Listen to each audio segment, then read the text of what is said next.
That's that beat had you like busted, like break your neck. Come on, break your neck. Come on. All right, y'all. Let's get it started. It is a special edition tonight. It is Tuesday night. NXT is on right now. We normally come to you guys on a Wednesday, but we're here Tuesday. This is Hot Take Wrestling Podcast. I'm your boy, Old Man Logan. Getting over a cold, but I got the whole crew here with me tonight. Sans, King of the Black Robe. Hopefully he'll be able to join us tonight. Hopefully, we will see. But let me go ahead and get the intros out the way. You know what I'm saying? Before we get started, just want to say happy holidays to everybody. We got Thanksgiving coming on Thursday for the people. So, without further ado, let me get these intros going. It's the Ginger Whiskey Assassin, the other KG. Hashtag, y'all gotta chill.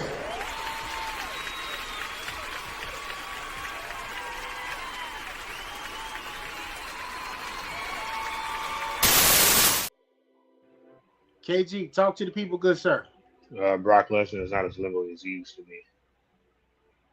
Not at all.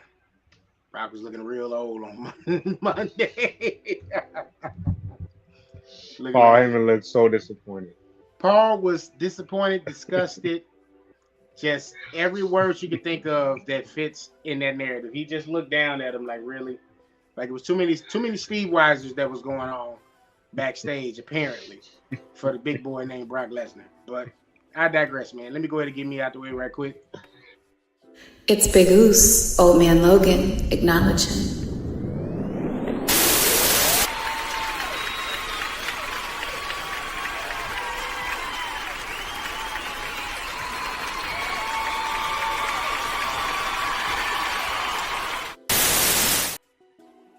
Man, if King Tatas do not stop coming in and out of the thing. There we go. But here we go. Let me do this. I haven't done this in a long time. Here we go. I'm going to try this out.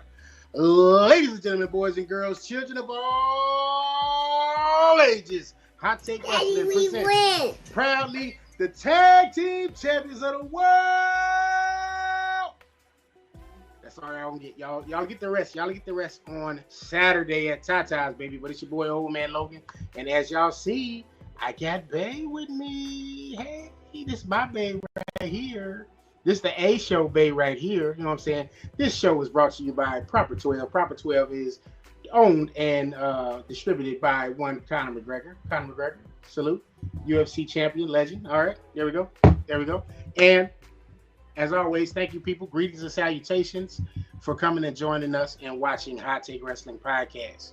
All righty, let's see. Let me get this gentleman known as Lord Beardless out of the way. We don't have an intro video for him just yet. We're trying to get it together over here, okay? We're trying to get it together. But let me see where's pitch at. I got a pitch here. Let's go to pitch. The picture right here. Hey, we got a kill in the building. Let me get him some applause going or something like the rest of us. Hey. All right. Lord Akil, Lord Beerus, please give the people a good, choice of words of yours before we get started. Yes. Hello, everyone. Welcome to this special Tuesday of Hot Take Wrestling Podcast. Before we get into it, just want to let y'all know we got some things coming up. Like, I don't know, the Hot Take War Games watch party happening this Saturday. So come out for that. You can get your tickets on all our stories. Click the link, use the promo code HTWP for Hot Take Wrestling Pod and the promo code HTAD for Hot Take After Dark. Get your tickets, come through, pop out, drink, eat, enjoy, yeet. All right. And last but certainly not least, it's the man that wears both hats. Yes, sir. This gentleman, he wears the Hot Take Wrestling Podcast badge proudly. But also, when it gets late nights after 10:30, 10:45, because I do monitor when the big homie does his show. You know what I'm saying? He don't always start at 10:30, okay? The man I affectionately call the wise man. the one, the only. No Chill with Phil, ladies and gentlemen. And now, your wise man, No Chill with Phil. Hashtag MN99.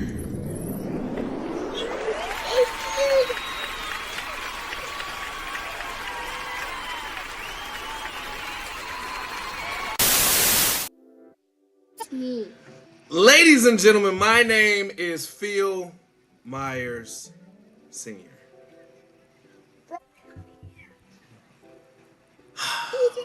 No. With a tear in my eye. This has to be one of the most epic shows today. But let me back this up just a moment. Ladies and gentlemen, my name is Phil Myers Sr., a.k.a. Can't Knock It, the Great with No Chill with Phil, the voice of violence on the indie circuit, the practicing polygamist, Eminem, the minister of madness and mayhem, medium meat, 99, the two-time child support slayer in the greatest state of Illinois. I have one of the fruit of my loins right here in my lap. The other fruit of my loin, I love him. My main event, my right-hand man. Come talk to him, son. This is them, brother. Y'all ready? Yeah. Rock that hoodie. You move. Are you ready? What up? It's your boy, Phil Myers Jr., the child support recipients. I am your God of War. I am your Black Panther. I am your right-hand man. You see this hoodie? I made this hoodie. I made that. That's on me. We do stuff Christian. Oh, wait, I forgot I'm the stopper. We do stuff Christian, and you know how it is. Talk to him, son. You got something to say, little man? What you got to say? The pound of the drink, the pound of the word, and you can't teach that. That's right. What to do. I go to Bumbridge, and I go to Grazer, and I just go everywhere, and I just have a black car, and I have a lot of toys, and you can't teach that. I'm Miles, the prince of the world, and I'm fatter than my friend. I got towers on my rig, and I'm riding, so I'm like 80 miles. Okay, good job, baby, good job. But we only got an hour show, okay? Okay? And I want to point something out. I want to point out greatness. Let me point out greatness really quick. Can I just have a braggadocious moment? My son made this authentic Monday Night Raw hoodie that you can't really see it, but you see Roman Reigns, you see CM Punk, Cody Rhodes, John Cena, Randy Orton, and Triple H. He did this in school. And he was like, Daddy, you gonna rock my hoodie on Hot Take? And I said, hell yeah, I'm gonna rock your hoodie on Hot Take. Because he's the main event. He's the pre-party, and I'm the after party. So you already know what it is, baby. Let's get it. What's up? What's happening? Alrighty, fellas. Once again, happy holidays. Everybody got Nerf guns. The tribal chief has none. Neither does my good friend, you know what I'm saying, Sammy, Uso down there. Yeah. What's up? It's a hot take. It's a hot take after dark thing, apparently. Even the children are partaking in the guns and things, but yeah, I can't put my gun on because we're live. I got real guns, but I'm not gonna. If you won't beat, meet me at McDonald's. KG is looking like, look, what a frosting. All right, y'all. So look, this is what we're gonna do. We got the intros out of the way. We 10 minutes in. This is the 10-minute intro. Apologies to everybody that sits through it every week. I thank you all because you all are very, very patient people. But what we're gonna do for y'all tonight, we're gonna go through our wrestling week recap of the week so far.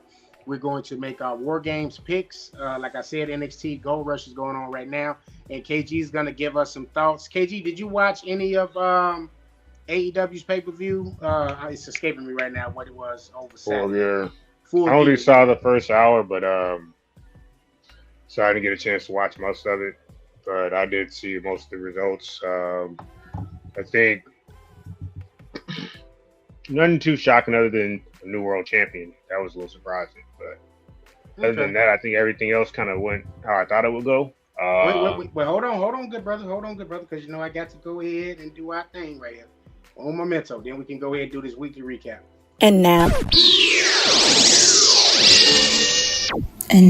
your week in review. All right, floor is yours, KG. Oh yeah. Got graphics. I forgot we came up in the world. Yeah. That being said, I was gonna say another great match. Ilya Dragunov had U.S. Open Challenge. JD McDonough, probably the most underrated wrestler in 2025, honestly. At least the promotions that we watch. I can't speak for all the other guys, but at least what I watch, I would say he's up there definitely. Not Can I say surprised. something? Does JD McDonough's head look like a watermelon that's just tipped up, like you holding a watermelon upright like a football, like you doing a kickoff? He got a big ass head.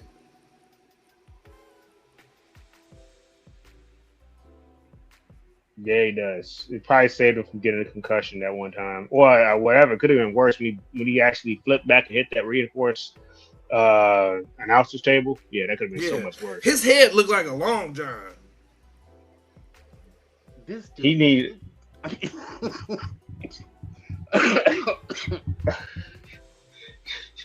He got with a Daft Punk helmet. You said. That's what you said. No, you remember them old? Remember when football first started and they had the helmets that looked like condoms? That's what his head looked like. Like if he needed a helmet, he would have to have one of them helmets on. Bruh, you made Logan tap out. He left. Whoa, pause, whoa. Pause. Whoa. You made Logan leave for that one. That was a good part. Look, man, it is 8:23. Okay, you leave them shenanigans for 10:30. Hey, All your right? mind went there. Your mind went there. Whoa, your Yeah, mind went there, sir. That That was was all all you. No, That my was all mind you. went to Deadpool. You know how Deadpool has that little thing in the that's what I thought about.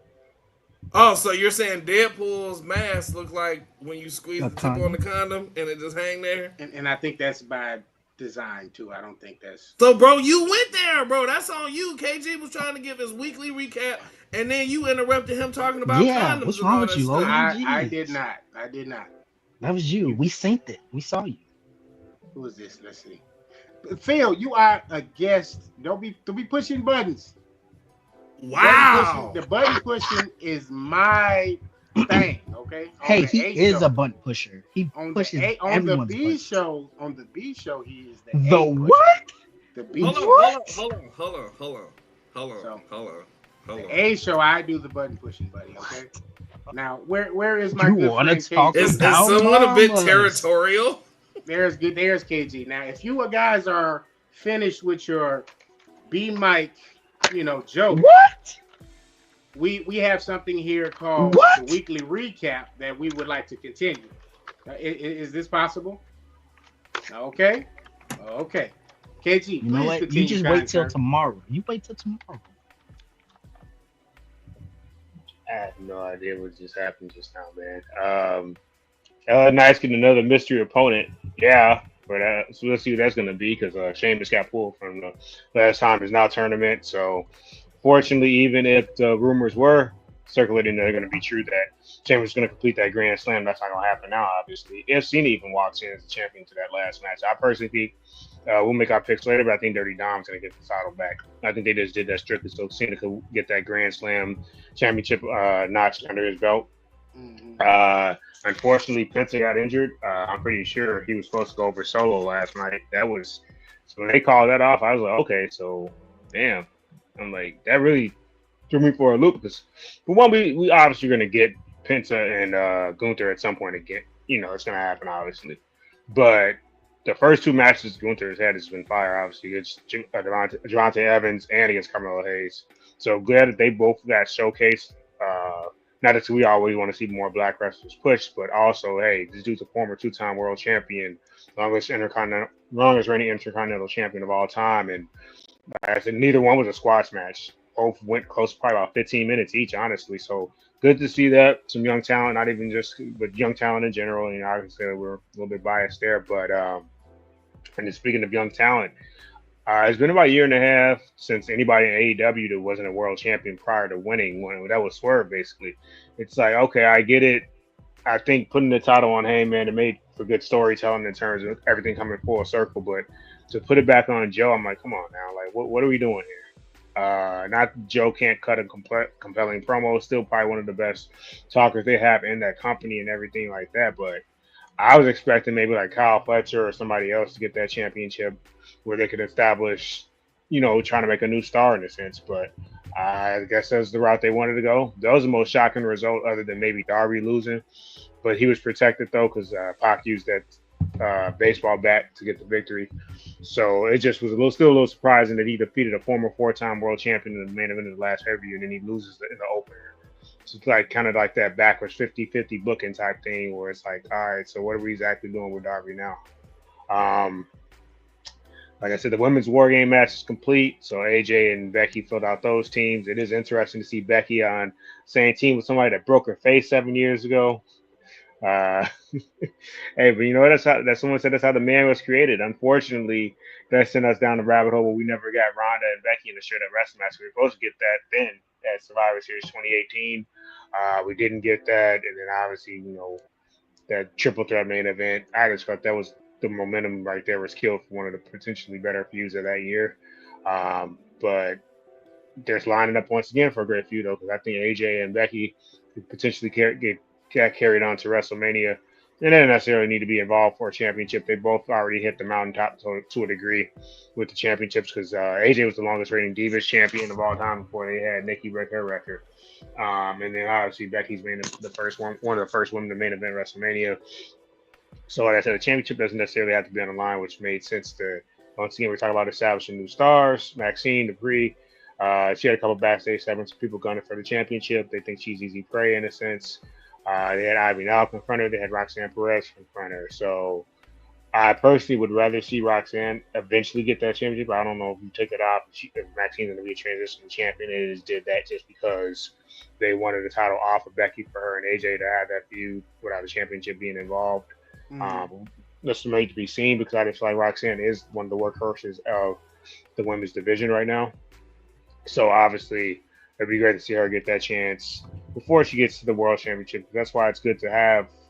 I think she's ready for the World Championship, but at the same time, I think that's why it's good to have that mid-card championship right there because then you have the younger talent where it's like, hey, she's only in her early 20s, so she has a lot of time to go. So, like I said, I think she is ready, but at the same time, hey, man, Nikki's getting that championship match, bro, whether we like it or not. So, all right, the gents are shaking their heads at some of them comments right there, KG. You want to give them a chance to give you a little bit of retort to that? What's up? All right, wise man, there we go. What you mean retort? I ain't eating nothing.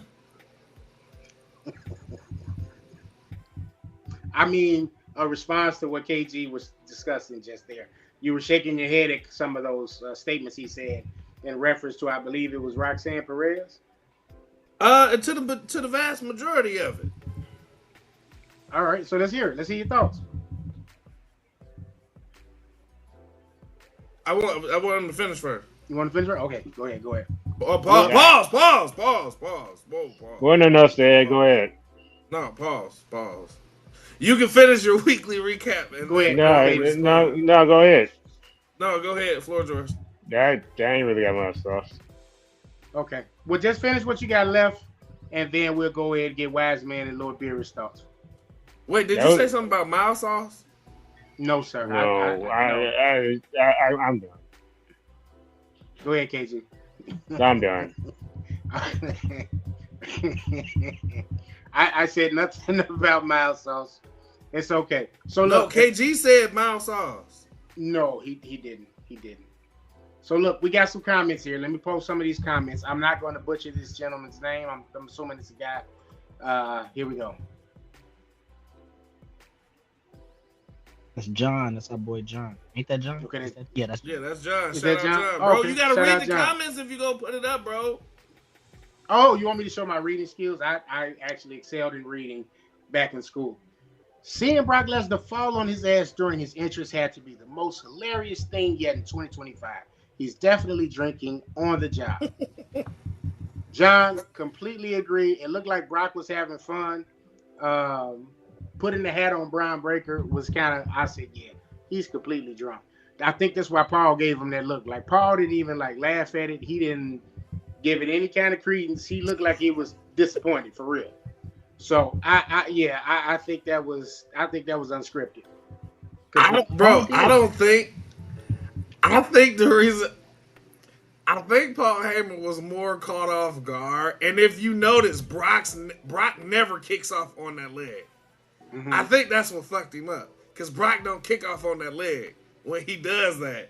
And when he fell, it almost looked like his pyro scared him. He changed it up, and you just see Paul look. I think that was more like, what the hell? I don't think that was disappointment. I think that was just complete shock. Hey, tomato. The way I looked at it though, it was like Paul was like, "You got to be shitting me."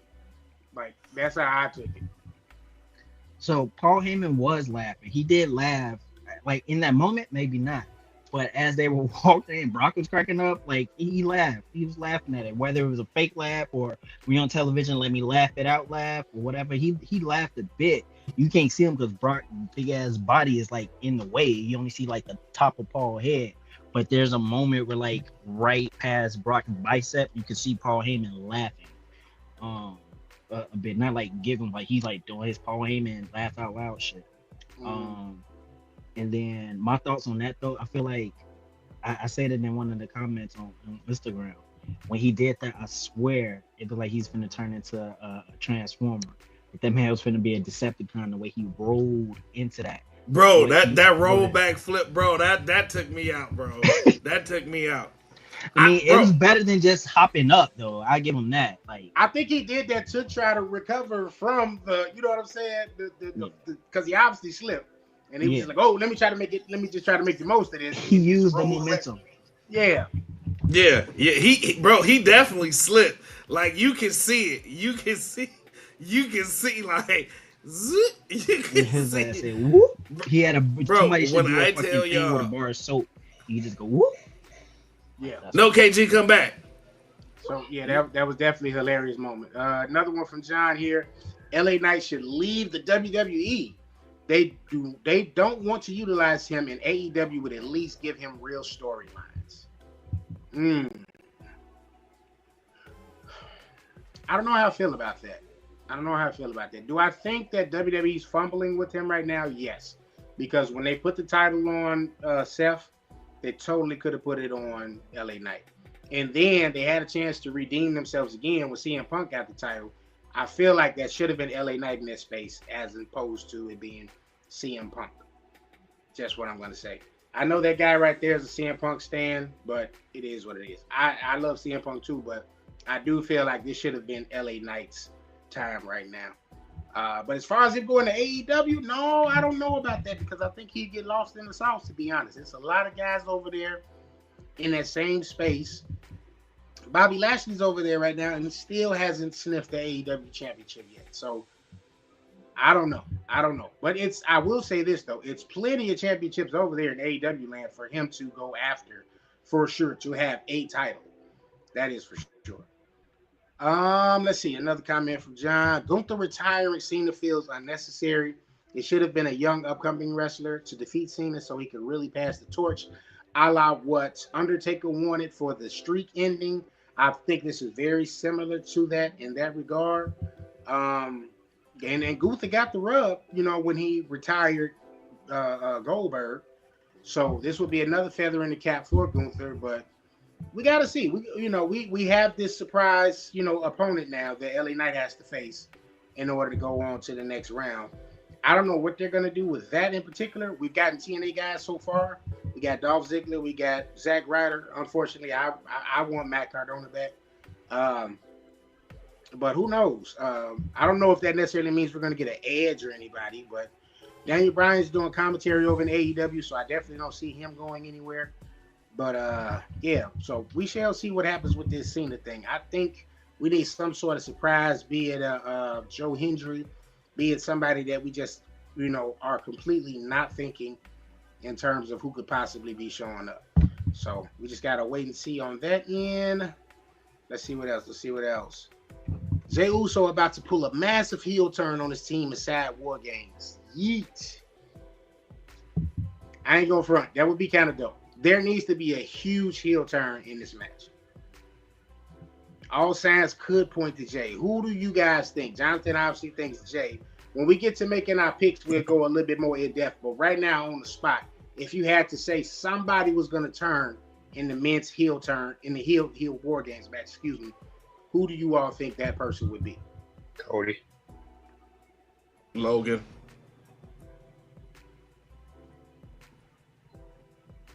That's your real pick, Phil? Absolutely. Y'all didn't see what happened after Raw went off and Brock Lesnar led the charge and hyped Logan Paul up to go get in the ring, and he jumped in and held everybody back. Logan. That's why They'll eventually want him to be a babyface. The company does, but that's not happening right now. Yeah, they have to do a slow build for that. He has legit heat. He can work as a babyface though, for sure. Once he's gonna have to establish some equity though before they do that. And I was just joking because I know everybody gonna say Jey. I don't expect Cody to turn. Not right now. Eventually, Cody Hill. Did you say he got to establish the equity loan before he can turn? Yeah, exactly. You gotta go to H&R Block. Bro, what you be talking? The same thing you talking about. Honestly, I don't know if Logan Paul could ever be a face. Like, he has go away heat. Like, people don't like him. No, they turned Miz into a babyface. Miz is just as unlikable. And Miz was legit over at one point as a babyface. No, Miz kind of had a charm to him though. Like, I mean, good. Okay, I'll give you that. Wait, not to finish your thoughts, but yeah, because it's like Miz is always a fan of the product too, though. Like, so like you kind of saw the evolution of Miz, I suppose. Yeah. What are you gonna say though? No, I'm just saying. I'm trying to figure out the equity loan part. I'm not messing with him tonight, man. I'm not. My chest and my stomach is sore from all this coffee. I'm not messing with you today. But look, I don't think it's possible. If WWE can make a face out of Logan Paul, hey, my hat is off to them because they pulled off the impossible at that point.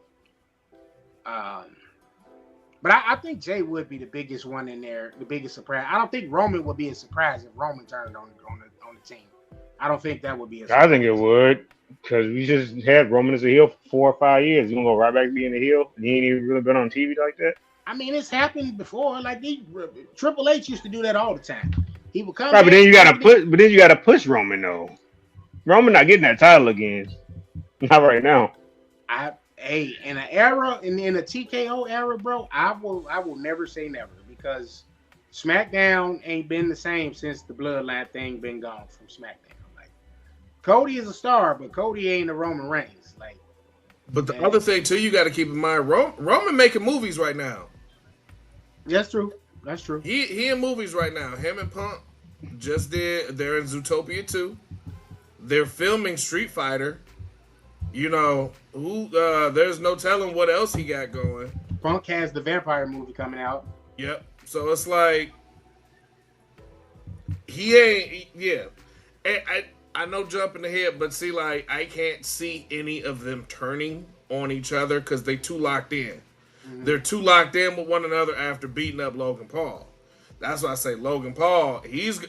Logan Paul is going to be the one that causes them to lose.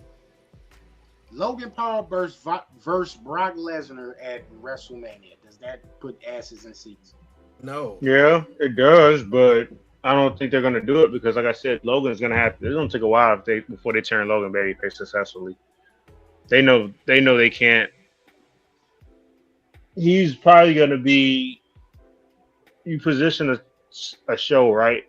You design it to build around maybe 2 or 3 guys that could be your top babyface and your top heel. Logan is positioned outside of Dirty Dom. Logan probably is positioned to win Money in the Bank next year.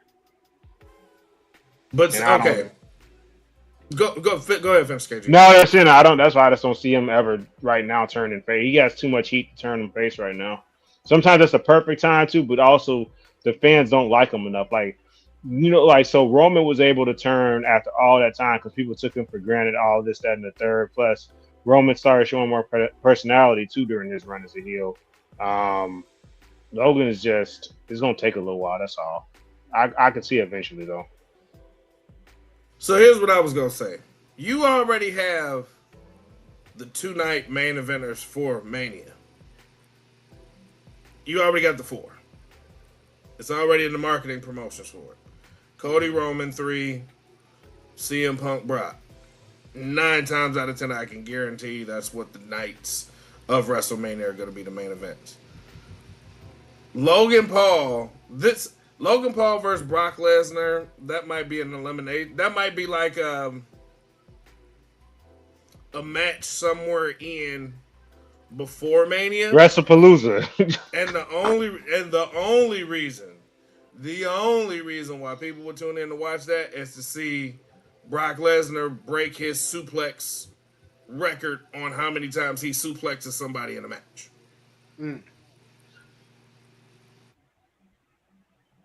Like Logan Paul. And nothing against him, just people don't like him. People don't like him.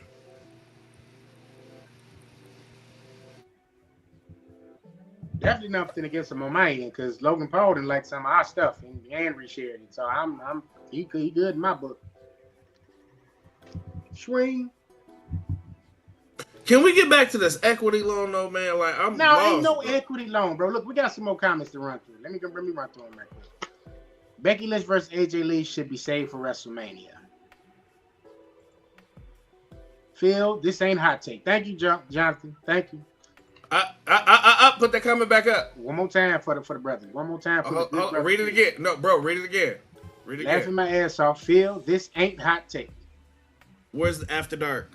You know what he meant. It's implied. No. I'm not assuming with anyone. That's what he put.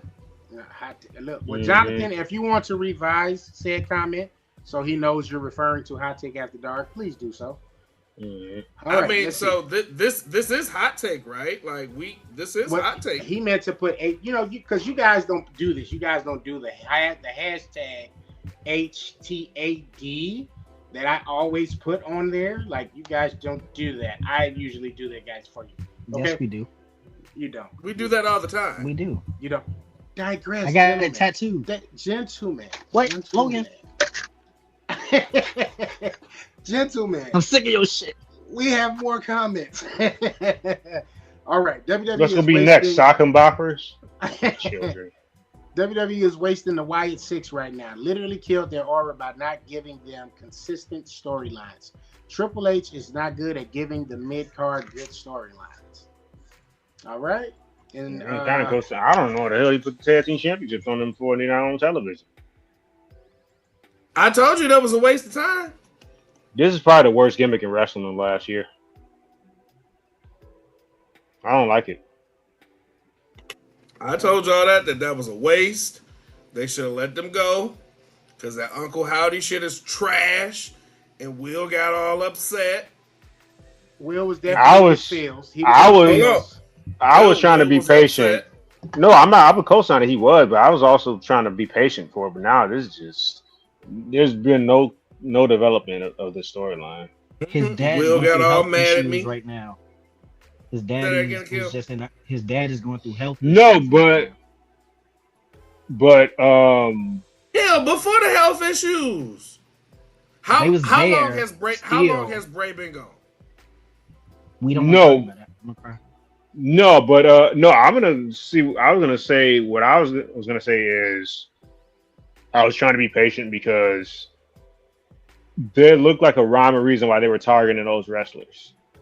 If you go back to the Chad Gable thing, because of how he was abusing American Alpha.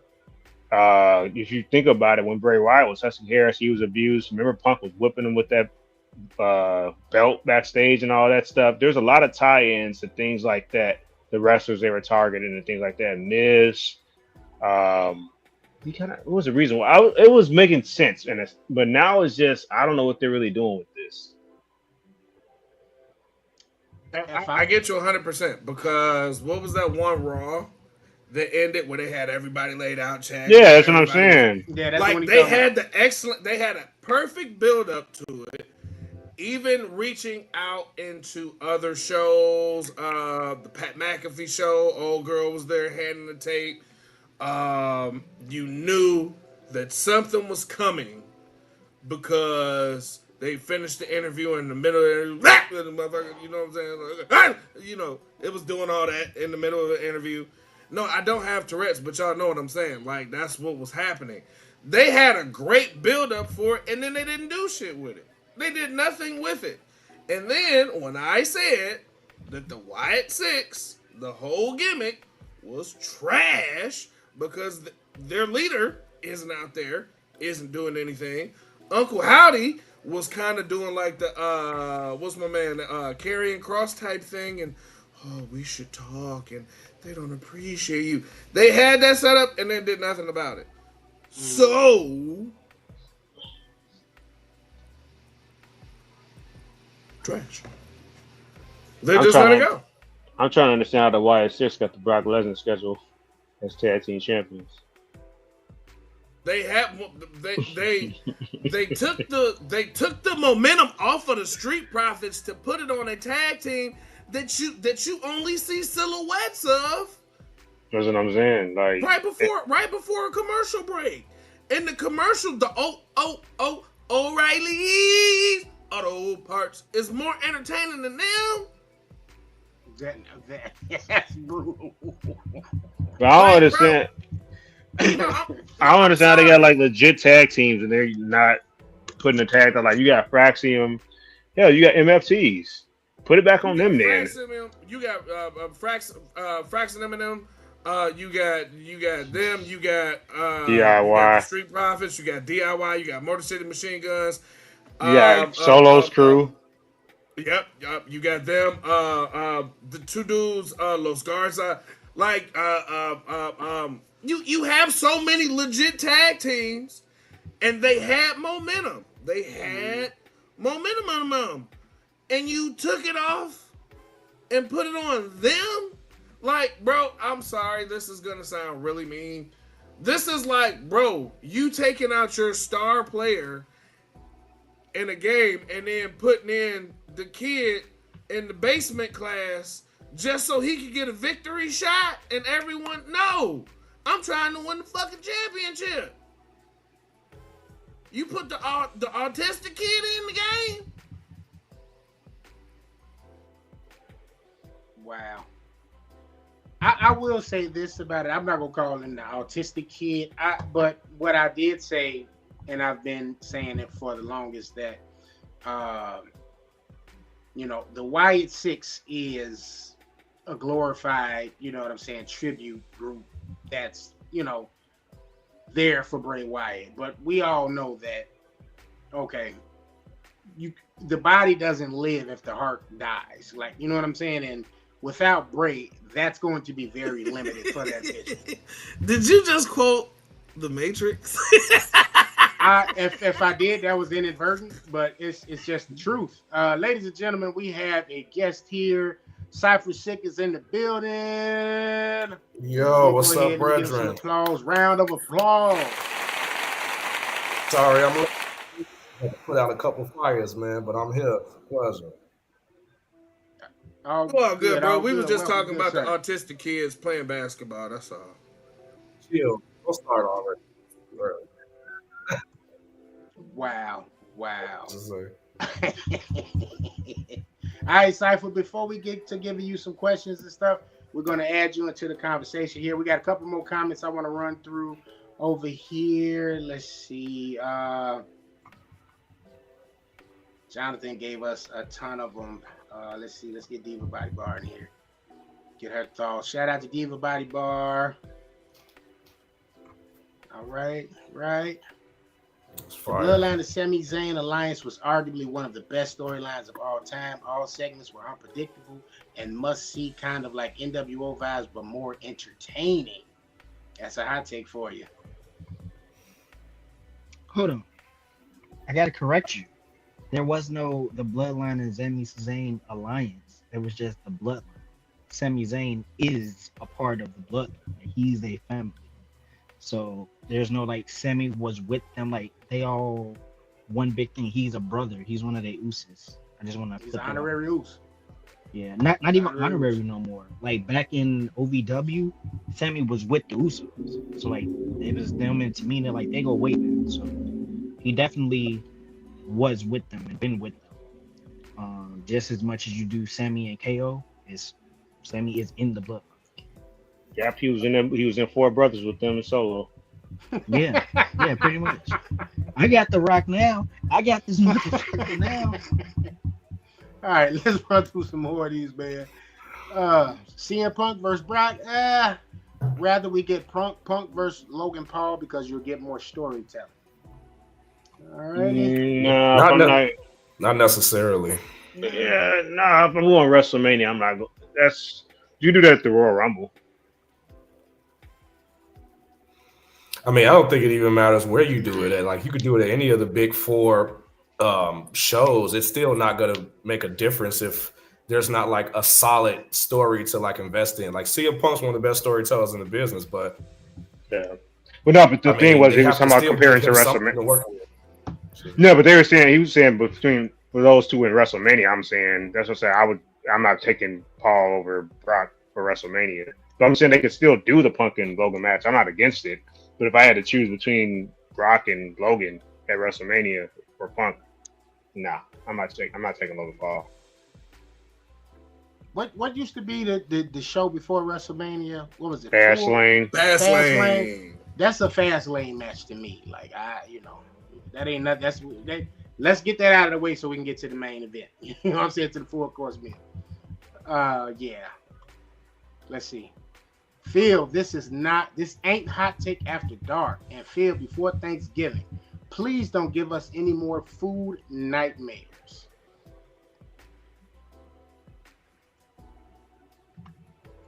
What'd I do? Something you did on Hot Take After Dark, apparently. Nope, keep going. Go to the next comment. Go. We don't want to drag up no memories. No memories. Guys, Triple H is just not good at creative storytelling. The mid-card scene literally has no set storylines, and the main scene title scene just has revolving matches. Did we not watch the black and gold era of aid of not? Oh shit! What? Of NXT? Oh shit! That didn't happen. We gonna edit that out. I said A&W. I was talking about root beer because I'm getting root beer. I put it up there one more time. Tomorrow. I said A&W is what I said. You see how Syfe looking at you? Syfe looking at you sideways, man. He no, I wasn't even looking at him. I heard him, but look, I was looking at the comment because, like, I don't think that's entirely true because I know what you're trying to say. Like, yeah, Triple H is very capable at doing great creative storytelling. Has he been doing it in 2025? Fuck no. Fuck no. But that's because they don't care. Like, you have to act when Triple H he cared in Black and Gold. He doesn't give a single. So he reminds us every week how he doesn't give a fuck about what the fans think, and then he occasionally wants to glaze the fans and give us what we want. So it's a love-hate relationship with him and storytelling right now. So I just wanted to put that out there. Yeah, because if you look at the two War Games teams, right? You look at Team Punk, Team Cody, whatever you want to call it. All right, this is the third time in 4 years Roman's been in War Games. This is the fourth year in a row Jey Uso's been in War Games. The third time in 4 years Jimmy's been in War Games. It's the second year in a row Punk's been in War Games. This is the second time in 3 years I think Cody's been in War Games. Go to the other side. This is the third time in 4 years Drew McIntyre's been in War Games because he was the Brawling Brutes in 2022 and KO. Then he was on Team Judgment Day in 2023 and now this year. And then this is Bronson Reed's second year in a row on War Games because he was on the Temu Bloodline last year. I mean MFTs or whatever the hell they were called. Who else on that side has been in War Games? I guess that was the only two, but still, yeah. But like you look at 7 out of the 10 players, it's getting redundant. They have to do something else with War Games. I'm honestly tired of War Games, dude. Like they've burned Yeah, me they out might of War be- Games. Yeah. Like, give me a traditional Survivor Series pay-per-view. Like fuck Yeah. War Games. Like I'm I'm sorry. with- Fuck War I'm with that Games. too. I'm with that, or even give us bragging rights again. Give us give us maybe the world champion and IC champion and the tag champions on one team against the other teams. I mean, but I'm saying at least a traditional or something different because I'm with it's you. getting old. I'm with you. KG, I'm with you. You cooking. Because this shit's tired, bro. I'm over it. Like, seriously. I mean, they are giving us a traditional Survivor Series match. They just doing it On SmackDown. I mean, but just true, but it's also at the same Glitch in time. the Matrix. Yeah. And as Casey just said, that's the Temu Survivor Series match right there on SmackDown. And I think that's also because, like, Triple H, somebody needs to write him and tell him to get over the long days. Like, we're okay with long matches as long as they're good. Like, if they just did Survivor Series, like, and this was my thought, you do War Games match, you have 2 mid-card matches or whatever championship matches, you get at least one traditional Survivor Series match in there. Like, that's cool. That's just my opinion. Like, Yeah, they could do Survivor both. I Series agree. like that. I agree with that too, Akil. I agree with that. They could do maybe one War Games and then one traditional or something. Yeah, or they could just kind of mix the ideas of what they were doing with bragging rights in terms of you could even still do a mid-card champion versus a mid-card champion. You could do a combination of it. They don't need to stick with one formula because it's getting played out now, the one formula. Yeah, they need to go ahead and bring that brand versus brand back. Like, for real. Like, Even that- Survivor Series also This is doesn't. WWE we're talking about, though. So they're going to try to, if I'm a betting man, they're going to probably try to fit Survivor Series into the mix as its own thing and keep War Games separate from it. So they can just continue to have our big 10. Let's just say they're trying to grow that big. We know they got a big 4. We want to say 4 or 5 of them each year. So I think they're trying to grow that each year, see what PLEs they could do to make it quantify as it goes on and on and on, to try to make all of them as much of a big deal as possible. But Let's be honest. Y'all got to make the shit worth watching, because the move that they made to ESPN and everything else, bro, it ain't been worth it. I'm sorry. I mean, they could even go back to using some of the ECW old pay-per-view names, just back in the day, about 4 or 5 years. One Night Stand, Barely Legal. That was like R. Kelly's favorite pay-per-view, because when like Dominic was when Aaliyah Mysterio and Aaliyah was on there, that was all right, let me stop. Go ahead. Let our guest talk. Let our guest talk. You right. He said it himself. Little cute Aaliyah's got it. But look, chill, listen, this is the thing though, because I was just watching something about this. TKO wants to create their own line of premium live events to move away from the Vince McMahon created live events. So I don't think what we think is going to happen is actually what's going to happen. What they're going to do is they're going to make more WrestlePaloozas. They're going to name it what they want to name it, and they're going to fizzle out certain shows. Or they're going to become less important because they want to big up the shows that they created, not Vince McMahon. Like the president of TKO said that in so many words. So I dig that. If they do that, I think that's the dumbest move that they could make, because WrestleMania, I agree. SummerSlam, legacy. Yep, it's legacy. Like the Survivor Series. These are not only legacy, man, like damn near divinity, bro. What the It's fuck like is Super Bowl level shit, man. Mm-hmm. What the fuck is WrestlePalooza? WrestleMania is the Super Bowl for pro wrestling. Like you it has to be that. You know what I'm saying? So I agree with you. It sounded like, all right, guys, let's put our heads together. Let's come up with something new. What are you doing this weekend, Cyber Sick? Oh, you know, me and the fam going to Lollapalooza. WrestlePalooza, that's it. Let's call it WrestlePalooza. I feel you. I'm with you. Like, bro, it's disappointing. Okay, TKO owns them, sure. Let wrestling people run wrestling shit. Instead of Riot Fest, gonna be WrestleFest. Like, bro, clap it up for that shit, man. What, like, seriously. what?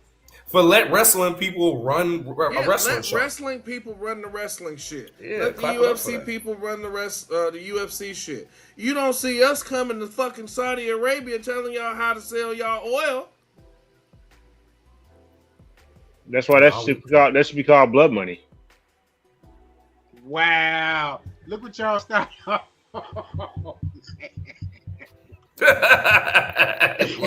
blood money is crazy, bro. But that's real, man. Like, a lot of the moves, I think KG, I forgot who said it earlier, but I think KG said it. Or, no, Six said it. Somebody said the shit. Triple H ain't listening to the fans. You not listening, bro. All right, yeah, everybody loves to make money. That's what we got in us for, to make money. Even CM Punk came back for money.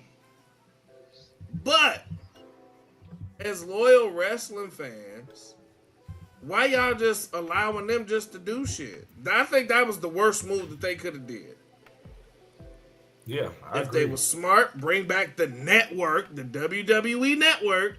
Because I tell you one thing, this damn $70 damn bill for Disney, Hulu, ESPN, and HBO Max is pissing me off.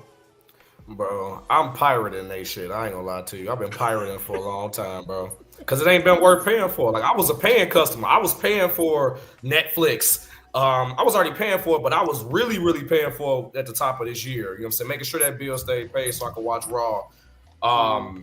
Like I was paying for fucking Peacock regularly to make sure I could see my PLEs. So I feel like now I've dialed back and I've started just pirating this shit because I'm like, I don't even want to give them my money to watch this shit. Yeah. Yeah. So I'm gonna say this: we gotta let up off of man Trips because it ain't him. It's not all him. There's only so much he can do. Like now, before the issues that was happening when it was just Vinnie Mac around and Triple H was given NXT to run, he was doing that. He did his own thing. Then Triple H came back to the main roster to do stuff. It was just Vince, and then it was Triple H. Now it's TKO. It's this person. It's that person. It's that person. It's this person. It's their board of directors. Yeah. And then it's Triple H. And Bruce Pritchard. If it's not people in between Nick Khan and Triple H. So it's only so much that he can do.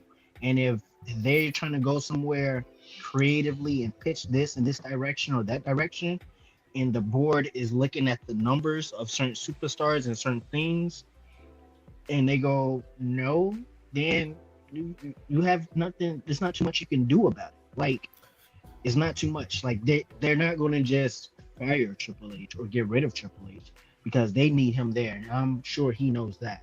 But it's also so much that he can do for his own health as well. So I agree with the kill on that. I don't know. Wait, they might fire him, bro. They got they might fire him, bro. I don't know if I believe him. What you say, Phil? Did you say it affected somebody's mental health?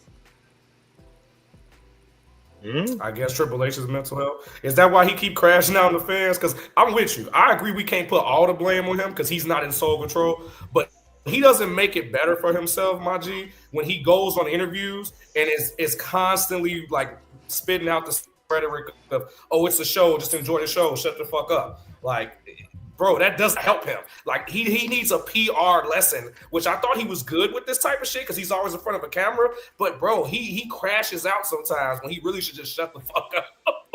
So I just want to put that there. That does not help his stock with the fan. I've definitely started liking Trips less because he won't shut the fuck up. Dude, you're not going to piss on my head and tell me it's raining.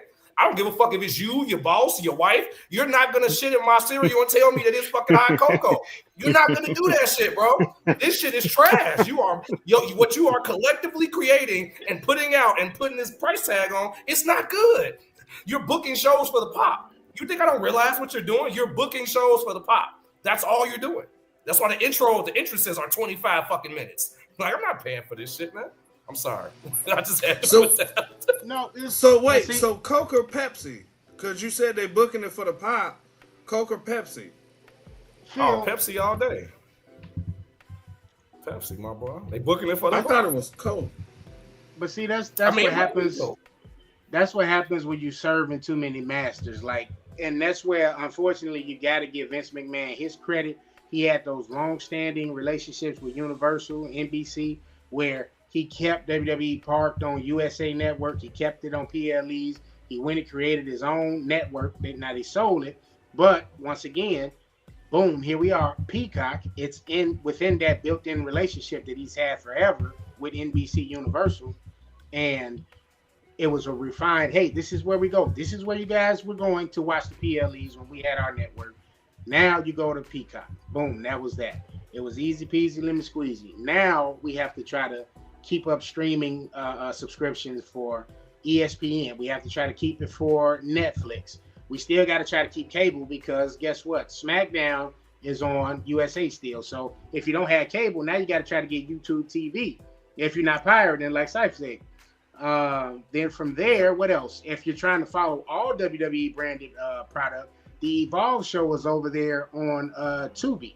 So you got to have X amount of streaming platforms already to try to keep involved. And LFG. What does LFG come on? I think that's on Tubi as well. That's on it. The old episodes are on Tubi, but that comes on cable. A&E. Is it A&E? Okay, so there you go. A&E. And that's another. So they serve. That's another thing. Yep. They got to try to serve all of those people, and then of course each streaming platform.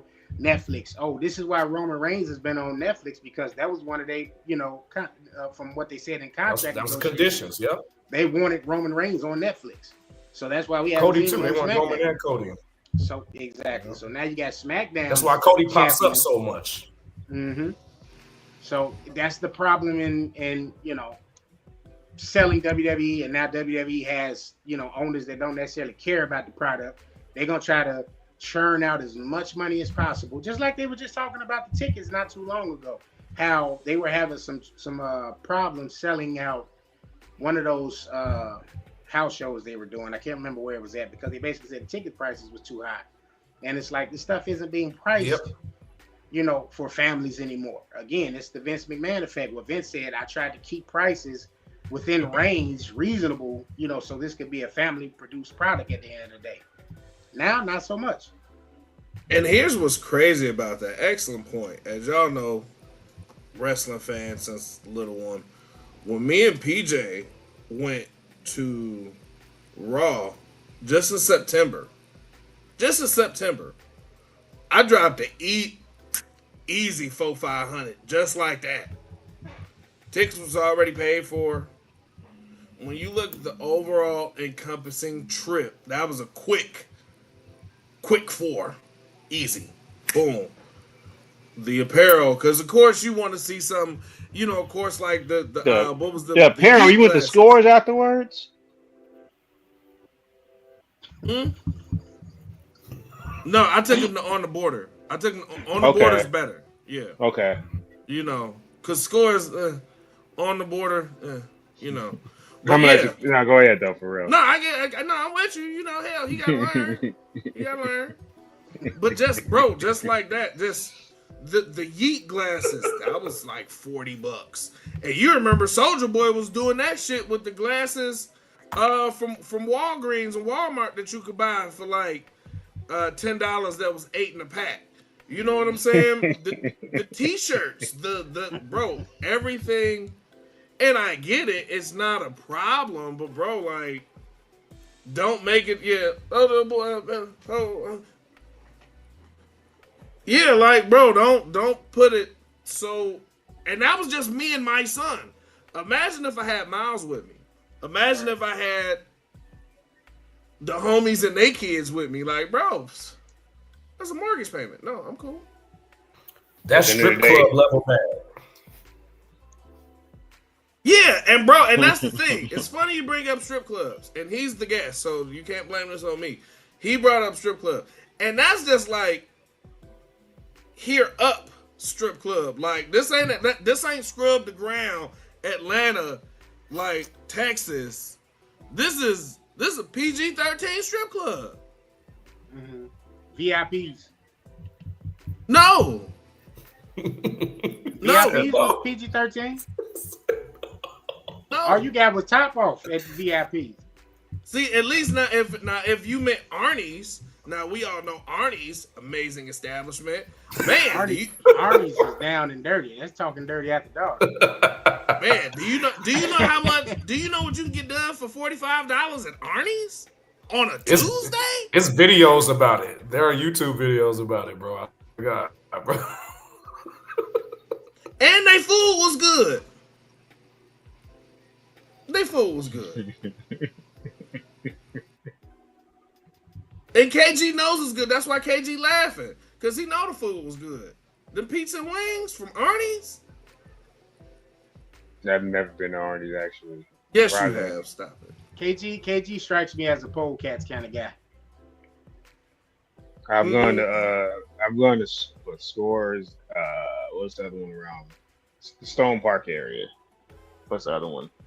You more like the Admiral. He more like the I think I did go there. I ain't gonna lie, the Admiral, it's some stuff in the Admiral. I ain't gonna lie, bro. They did a Only Wrestling did a show there at the Admiral, and then the strippers had they after party afterwards. So it was an interesting time. I'll share that story another day.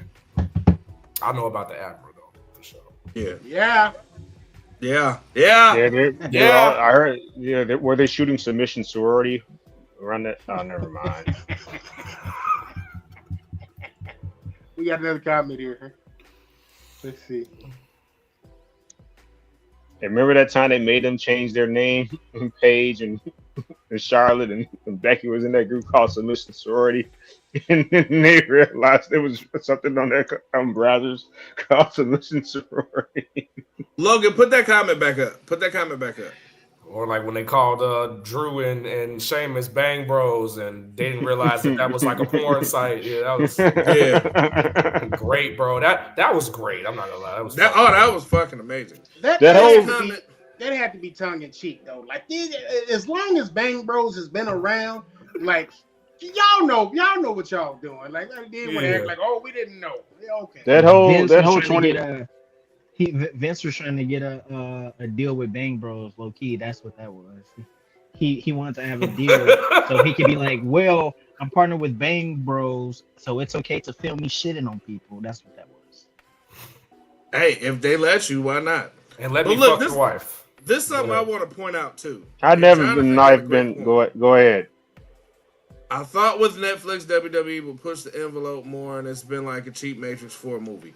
Here's what's crazy. So, as we know, Kevin Hart's just dropped his new stand-up. Special. And funny as hell, but if you notice, it was nigga this, nigga that, fuck you, blah, blah, blah, blah, blah, blah, blah. It's unadulterated. It's not filtered. So why is it that Netflix, because it's not cable, when the fans are saying, fuck you, Dom, shut the fuck up, why are y'all muting it? And thank you, John Cena. And thank you, John Cena, for when he was like, Netflix, they're saying whatever. Like, bro, grow up. Grow the fuck up. Grow up. The other thing, too, though, to your point, don't you? I'm sorry, Keely. All I'm going to say is that I think when it started, it was pushing the envelope just a little bit because they started doing different camera angles. They started adding the drone shots. That like there were certain little nuanced things that Trips and them were doing on Raw that I appreciated January 1st, probably February, March. But by the time we get to April, May, approaching the summer, they just start going downhill because it's like they just stopped caring. So, KG, you had a point. What was you gonna say, sir?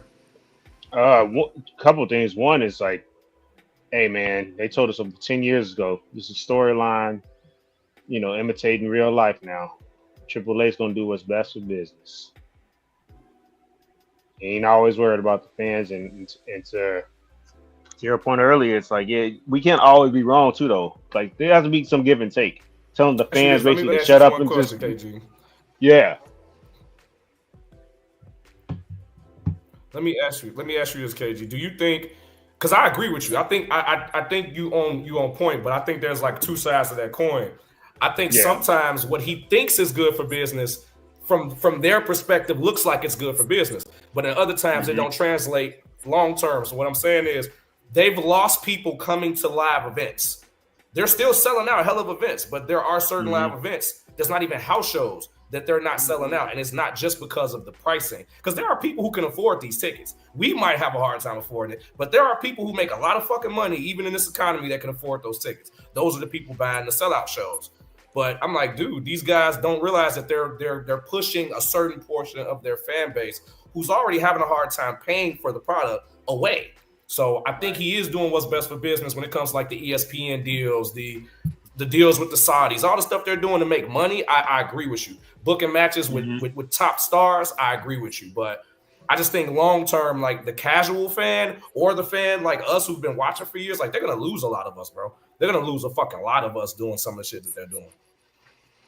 I can co-sign that. They definitely got some veterans on the roster that, like we said, Finn's been in purgatory since WrestleMania 39, where he had a Hell in a Cell match against Edge. And it's like you can't find a way to elevate Finn just for a little while. Even if he doesn't win another world championship, I need Finn out of Judgment Day. That's one thing. And we know Dom's developing into a star, so maybe we're finally starting to see the cracks. Maybe they're just going to be done with this pretty soon. I don't know how if he gets the title back, what happens. Honestly, I wouldn't be surprised because when Liv comes back, I think Liv's going to be a babyface. I don't think she's going back to Judgment Day. So maybe they do that. That's one thing they could do. There's definitely some nuances I would like to see them, or some things that they need to at least experiment with. So your point. So it's like, yeah, their top model, it does succeed, but it's more along the lines of what are we doing with so-and-so that we could be doing better? Like, who else is another talent? Like, I mean, I guess she was out for a while. They finally started utilizing Asuka again. So they also got to fix their model with the average age of the people they're because it's bad compared to like the Ruthless Aggression era and other eras. If you look at the average age of those dudes and those women, they were getting pushed. So maybe we need to see some more call-ups. They're gonna have to do something to change their model because you don't want to. Yeah, because you don't want to get to this point where it's, hey, now this person's out. What do we do now? Like they were fortunate enough with Seth's injury that, hey, we could slide CM Punk into that position. They could have slid LA Knight into that position. They didn't do that. I think his time is coming soon too. Between him and Sammy, I think one of them definitely touches the world title by next year. And everybody's just under this assumption too, by the way, that Gunther's a shoo-in. Maybe it's LA Knight. I think it makes more sense for it to be Gunther, but we were just talking about this before you got on and signed on with us. Gunther already retired Goldberg. I mean, it's not the same Goldberg, but still Goldberg. Yeah, and I think LA Knight needs this more than Gunther needs it. So it could maybe it could be LA Knight. There'll be a tell sign that they might actually be trying to do something different if it's not Gunther. As much as I like Gunther, I like LA Knight just as much. So I think traditionally Gunther makes more sense. But if you want to try to establish some fresh blood to get them above the mid card, to save height, to officially establish them, because he's been above the mid card, because he's been in the world title picture. He was in that Fatal 4-Way and all that. But they might need to think about LA Knight being seen as last opponent. Hey, KG, did anybody else hear the feedback while he was talking? Yeah, I heard it on my end too. I don't know what happened. It was only for a couple seconds. Yeah. It could be got this fan on. Yeah, a fan on in November. I don't know what the hell's wrong with me. But I think I got a fan on all year round. okay. I just said it might have caused that. It might have caused that feedback. That's all. I was like, because I got I'm the offended Bluetooth that thing. you think that's weird that you have Right. a fan on this. Like, we do that shit. Fair Yeah. point. No, I just didn't know if it was causing that feedback through the these not the PlayStation 3s no more, Phil. This is JBLs. I tried to upgrade. Bro, I saw you upgraded last year. I was like, that boy that came up in the world. That boy came up to some money. That $2,000 that y'all president giving y'all, you gamed up, boy. Let's see, baby. How much was he getting for what he was doing? Never mind. Let's not get into that. Hey, Pause. pull that comment up one more time. That John put his hand up. So I agree with this to a point. Phil, stop it. I'm not doing nothing. Problem with call-ups is these people quickly get lost in catering. I think that's a problem that all pro wrestling promotions suffer from, not strictly WWE, but I do agree that some people who get called up, it's like they don't know what to do with them once they get to Raw or SmackDown, whereas they had them on fire NXT. Like Carmelo Hayes, like I'm glad he's getting some more shine now, and he's had a few highlighted moments throughout his main roster run, but for the most part, it's been lackluster. It's like all his matches are fire. Like he's great anytime he's in the ring. He's great on the mic. But it's like they don't do anything of significance with him. Like he didn't even have the U.S. title, and he's been on SmackDown forever. So it's just, I do think even if you're not lost in catering, you still end up getting TV time that you have to try to maximize your minutes on, but they don't give you anything significant to do. So yeah, they definitely have to come up with more or better plans for these call ups when they're getting called up. Like, they need to have at least a 6-month plan where we say, hey, you know what? This person's coming up. This person's coming up. This person's coming up. This is what we're going to do with them when they get to this point. This is their starting feud. We're going to see how they go with the fans. Go from there. Then, you know what I mean? All right, let's see if we put a title on whatever. I think they end up getting lost in catering, like Jonathan said, because there's no plan for him. We have Carmelo come. He debuts against Cody. And a lot of people made jokes about that botch move he did, and they're like, "Oh, his push been going ever since then." But we have to do better. Well, WWE has to do better with storylines and putting these wrestlers and athletes in pockets of success. If they don't have them in a place of success, they bound to fail. Yeah. yeah, Well, I could see Melo actually. Speaking of early predictions, Rumble or stuff like that, I could see him being like the Iron Man in the Rumble next year to really establish him. / I could also potentially see him because nobody's really there. Certain talent is supposed to be beholden to one brand, but everybody's all over the place, even without this last time is now tournament. Wait, didn't he? No, bro, he won that though. Melo won the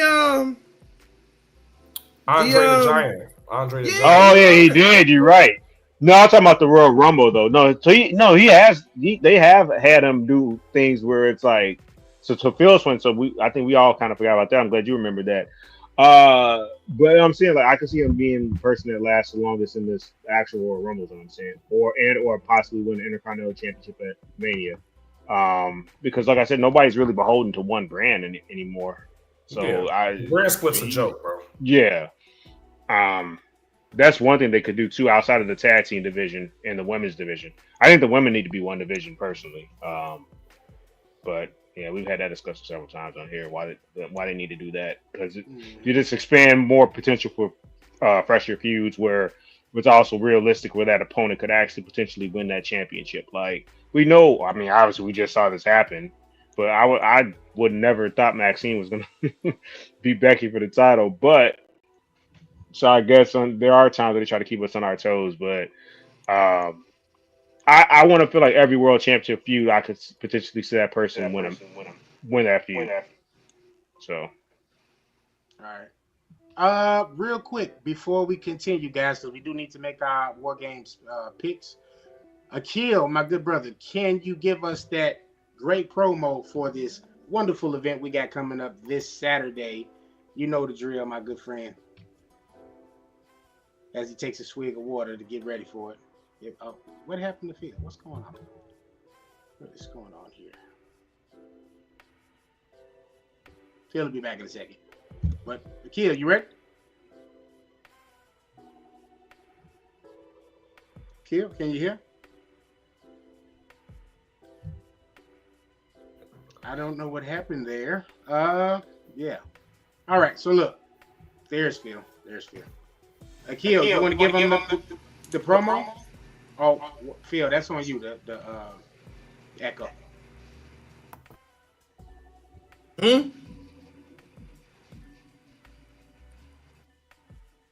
What is going on now? What'd you say, bro?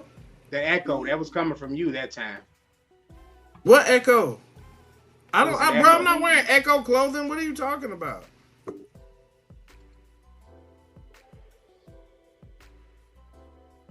You know, why you acting up in front of company? So wait, I'm causing feedback? Are you able to hear me? Just a second ago you were. Now you fine. I don't know. It's bouncing around for some reason. Call me Whatever. fine. No. I'm not gonna do this. With you. Andre the Giant trophy is like winning a bowling alley trophy. WWE killed that trophy significance too. I will agree. Yeah, see, Jonathan didn't even notice the glitch. All right, so look, this is what we're gonna do. We're gonna make these picks. Akil, can you talk? Yes, no. Push your button. Push your mic. Push the button. Juntao, push the goddamn button. Push the goddamn button. Kind sir, can you do your promo for the event this Saturday?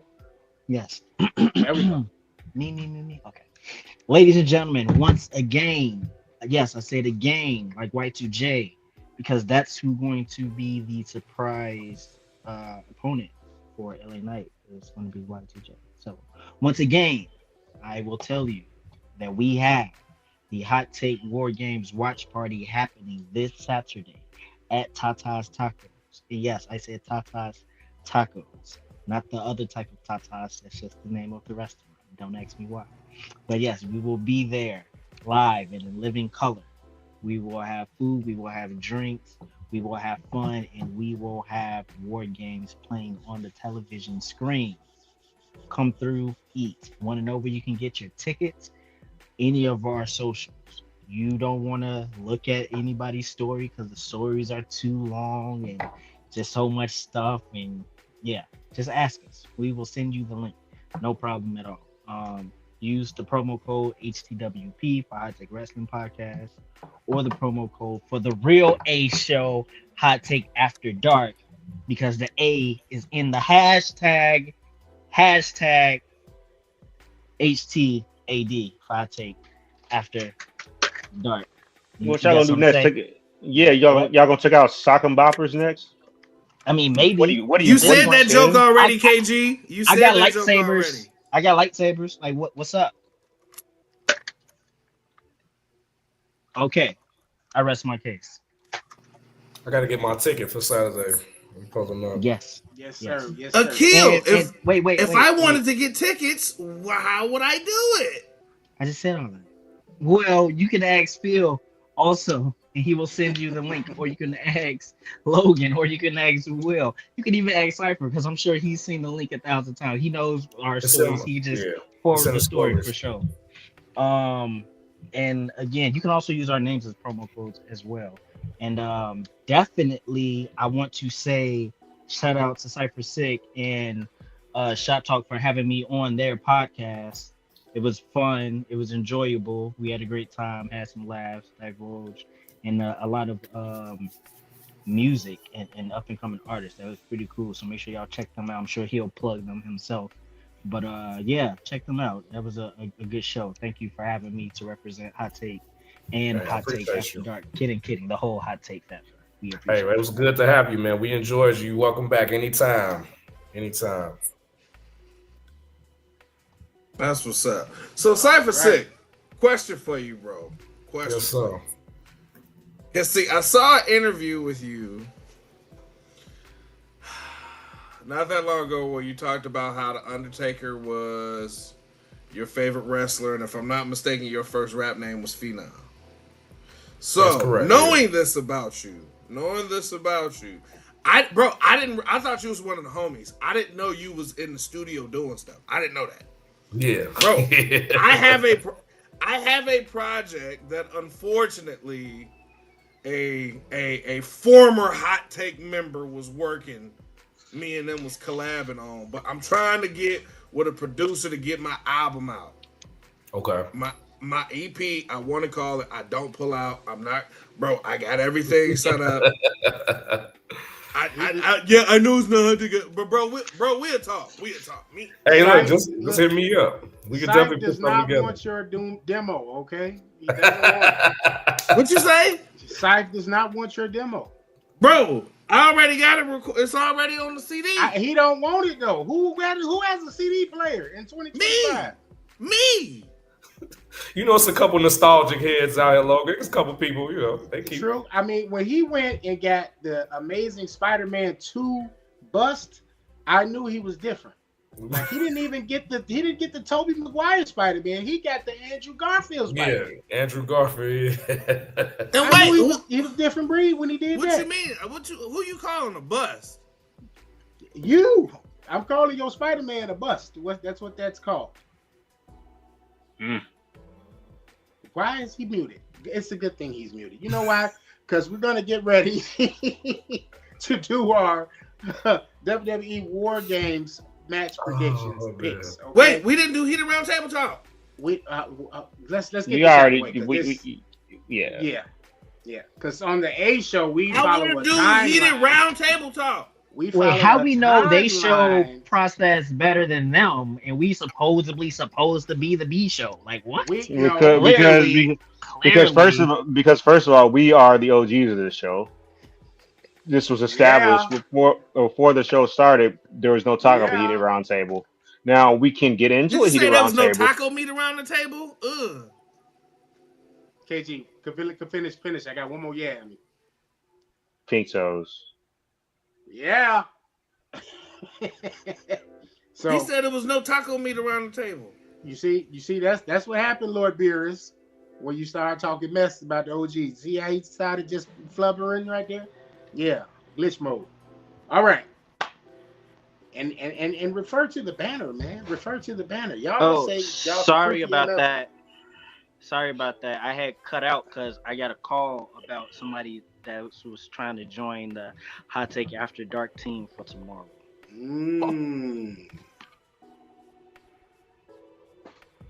But listen, we have predictions to make here, guys. If we have some time, because this prediction should be quick, we could do a heated round table discussion. I'm sure the Wise Man has one picked out. But let's go ahead, people. If you probably about equity. You the one that brought up an equity loan in regards to Logan Paul. That was you. November 29th is the day. This is going to be shown on ESPN, so pirate away if you have to pirate it. We'll be watching it at Tata's, thankfully. So I ain't got to spend no money this month. It's at San Diego, California. And let's see, we got 4 matches. We know the big main events of those matches is the War Game matches. So let's get these out of the way. Let's get started. Stephanie Bakura versus Nikki Bella for the Women's World Championship. Stephanie. Syph, who you got? I'm going Stephanie. Okay. I almost wanted for shits and giggles say Nikki Bella, but I don't see them pulling that trigger in 2025. I don't either. Can I say something? Can I? Yes. Bro, I think, and I'm sure somebody is gonna have something to say about this, especially KG, because KG love his white women. If this ain't the most pointless, most ridiculous match put together that I have ever seen in my life. You remember the AAA event where you had Omos, 7'3" Omos in the ring clearing house, and then you got Micro Man that came up and punched him in his calf. That's how I feel like this match is with Stephanie Vauquer and Nikki Bella. That is legit how I feel. What are we doing here, people? What the fuck are we doing here? You know what was a more entertaining match that kept me entertained, that gave me hope? Hope! When Rey Mysterio fought Great Khali. Big Show, and I want to say Mark Henry or Kane. It was y'all All know of the them. match. Whoever, I had more hope. The power of wrestling that Ray could pull this off. What the fuck is Nikki Bella doing? Why are we doing this? Nikki got the older white woman neck. Go sit your ass down somewhere. You can't compete. She cannot compete with these women. She can't. She can't. I would be, if I was Stephanie Vauquer, I would be as offended as fuck. And then even in Stephanie trying to make her look good, Nikki sounded even worse and made herself look even worse. What the fuck are we doing here, people? It's a nostalgia. See, nostalgia is good when it's done right, but a lot of these corporations are feeding off our nostalgia and not doing it correctly. So it's failing, bro. Like, because with her turning heel, I would have said, oh yeah, she's gonna beat Stephanie. There's no way that the WWE is gonna do that when they put that rocket on Stephanie's back. She won 4 titles in her first year here, 2 of them world titles. Like, what are we talking about? Like, it's nuts, man. So yeah, I agree with you. Like, bro, I'm sorry. You're totally fine, brother. Because, bro, I know, like, this should be a heated roundtable discussion, but you didn't want to put the background on, so whatever. But I digress. I'm just saying, bro, that is, bro. Go ahead, bro. It's Kane versus Daniel Bryan all over again. Like, it's a placeholder match. That is the popcorn match for War Games. If you're in attendance, that's it right there. None of the other matches you're moving, you're parked. That match right there, and it sucks, but it is what it is.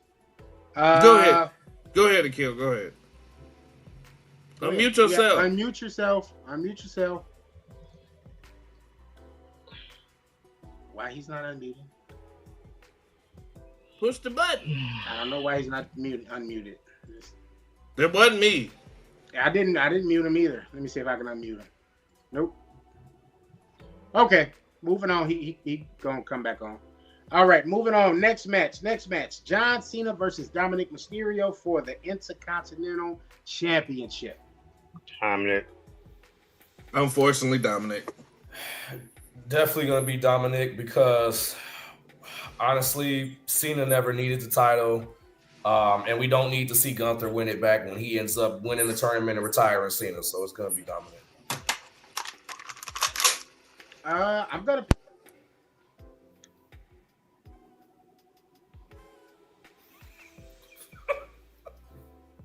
Oh, you muted, bro. Can you hear me now? Logan, you're muted. That's the hot take ghost.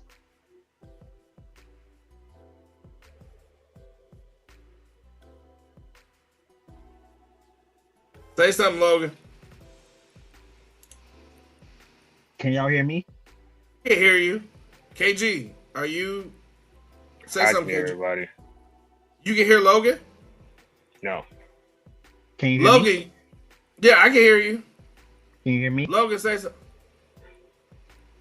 Hot take ghost, bro. Say something, Logan. No. You ain't pay your headphone bill. Oh, you want me from the B team to keep the show going because you couldn't pay your headphone bill? Oh, yeah, that's right. All right. What? Okay, hold on. Let me pull up the match then. The match card. Bear with us, people. Technical difficulties because Logan didn't pay his Apple Pay bill. Hey, it's what happens, man. Technology. Survivor Series 2024 match card. 2025. Survivor Series 2025 match card. All right, where was we at? You only got 2 more matches. That's the War Games matches, the women and the men. I think it's only a 4-match card. Really? Yep. Because Okay. War Games normally takes about an hour each, give or take. Okay. So, for the women's Survivor Series War Games match. Who y'all going with?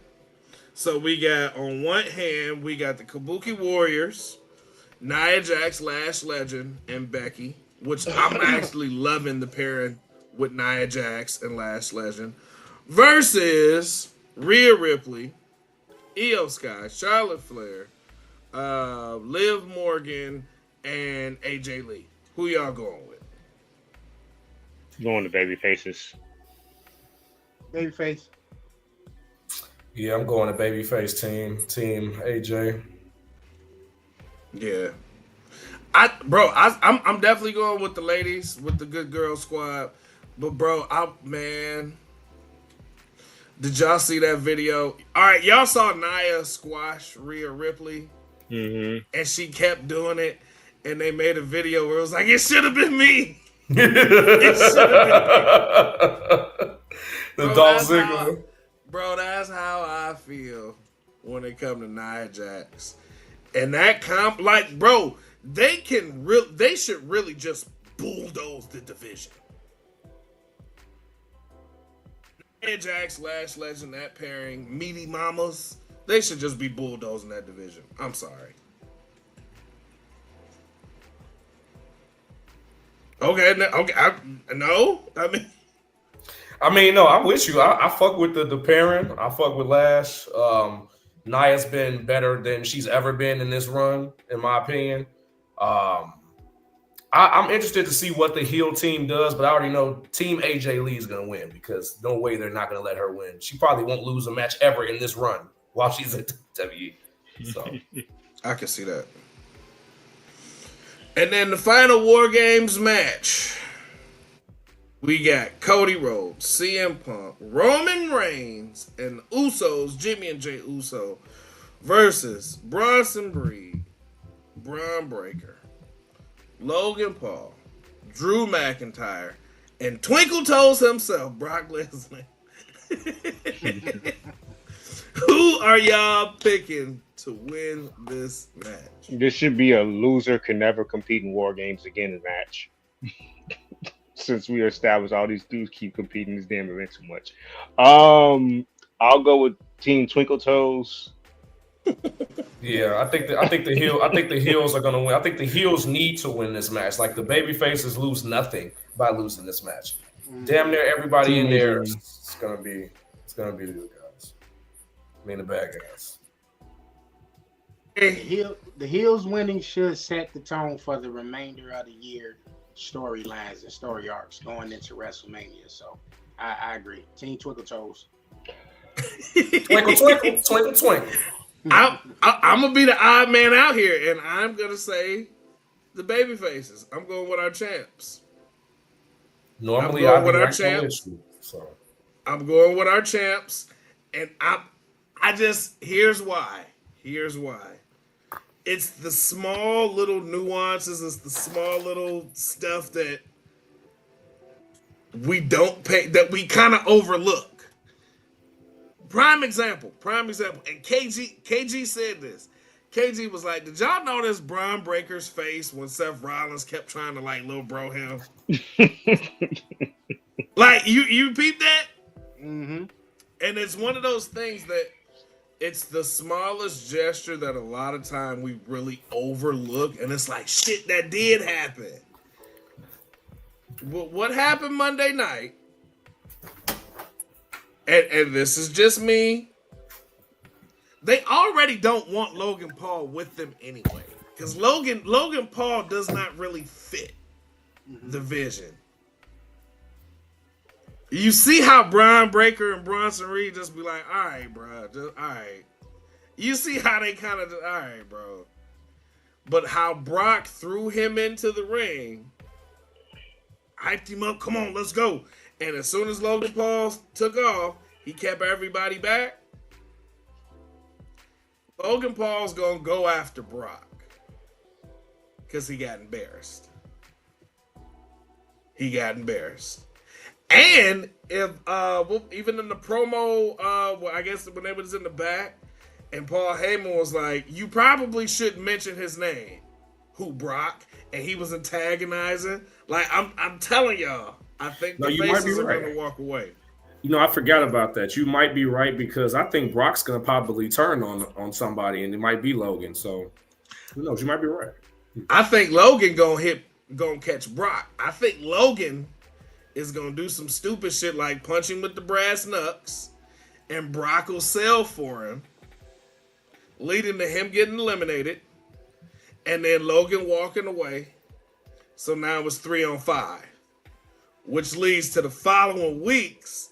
Brock is on an absolute terror to get his hands on Logan Paul. As long as he don't slip on a banana peel. Go ahead, KG.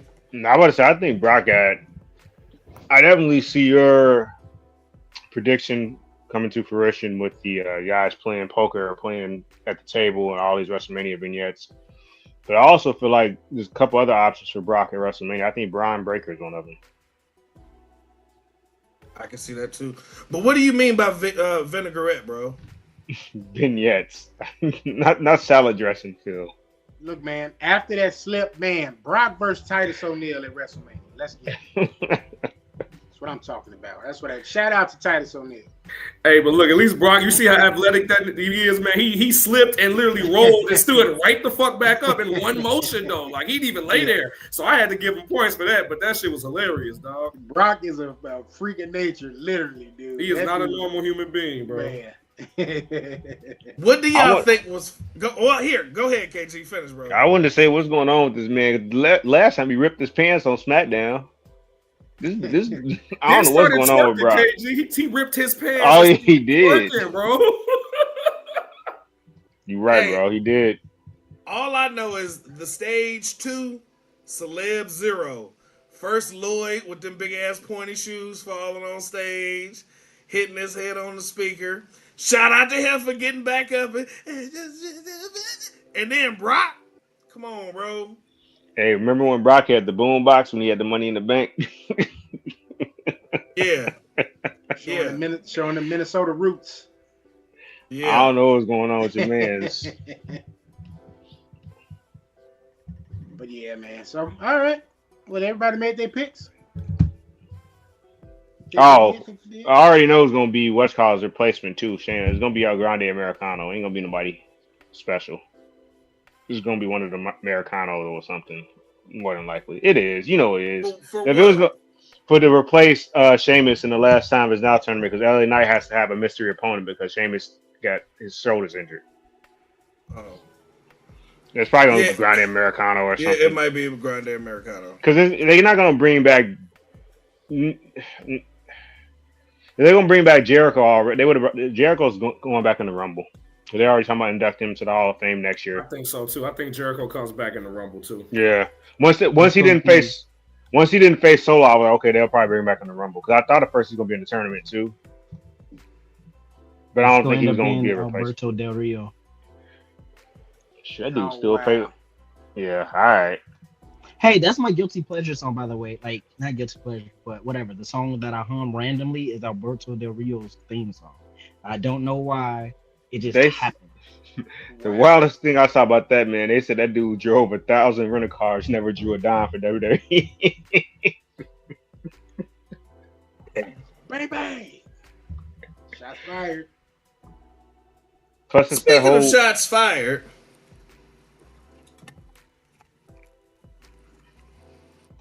these dudes, man. There's been a lot of shit talk on who's the A show and the B show. Now, personally, I am not a firm believer of splitting brands because we're all under the same umbrella, which is Hot Take. Yes, Hot Take was created by Logan and a few others, and then one person individually that I just won't name his name. He who remains. He used to be my dog. He was in my left titty. He who remains. We would scream right or die, but now he ain't fucking with me. And that's okay. He ain't fucking with you for real. And that's okay.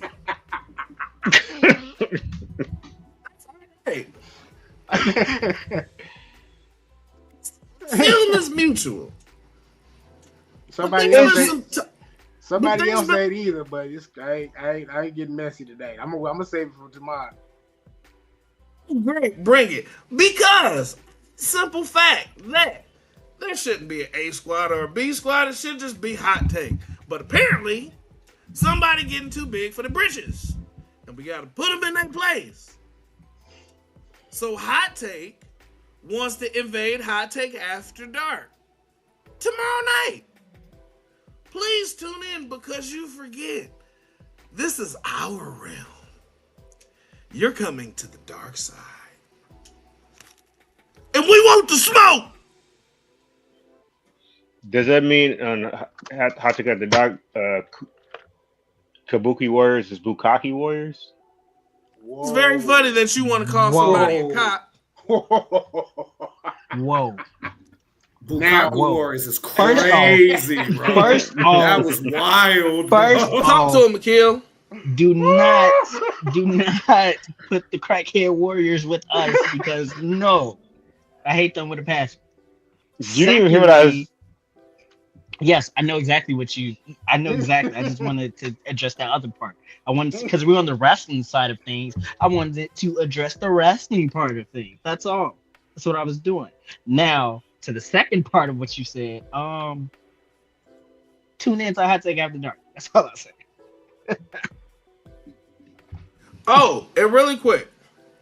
Ladies and gentlemen, I want to point out a simple fact that KG won't be there tomorrow night because KG is going to be at a bar chasing white womenens. I We don't. want- What? I don't And we know. want- I don't know anything about all that. What? He can't even talk right. You're 'cause the he knows ginger it's true. whiskey assassin. I have no idea what you're talking about. You do it, bro. Put his profile picture up when we start the show. The ginger whiskey assassin. You Got love him. white women. It's okay. And we know you want to be in the streets at the bar for Black Wednesday. So that just leaves Logan and Will and Akil. Where's Will? He was Well, I'm supposed to sad. show up tonight. No, Well, I'm not mas. saying. No, see. No.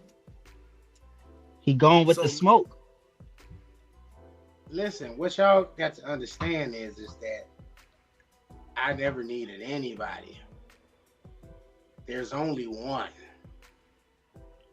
You looking at him. You know what's funny about that statement though? Didn't Seth Rollins just say the same thing? Didn't And Seth Rollins just get speared to the injury list faster? the full Didn't Seth and Rollins just drop his title?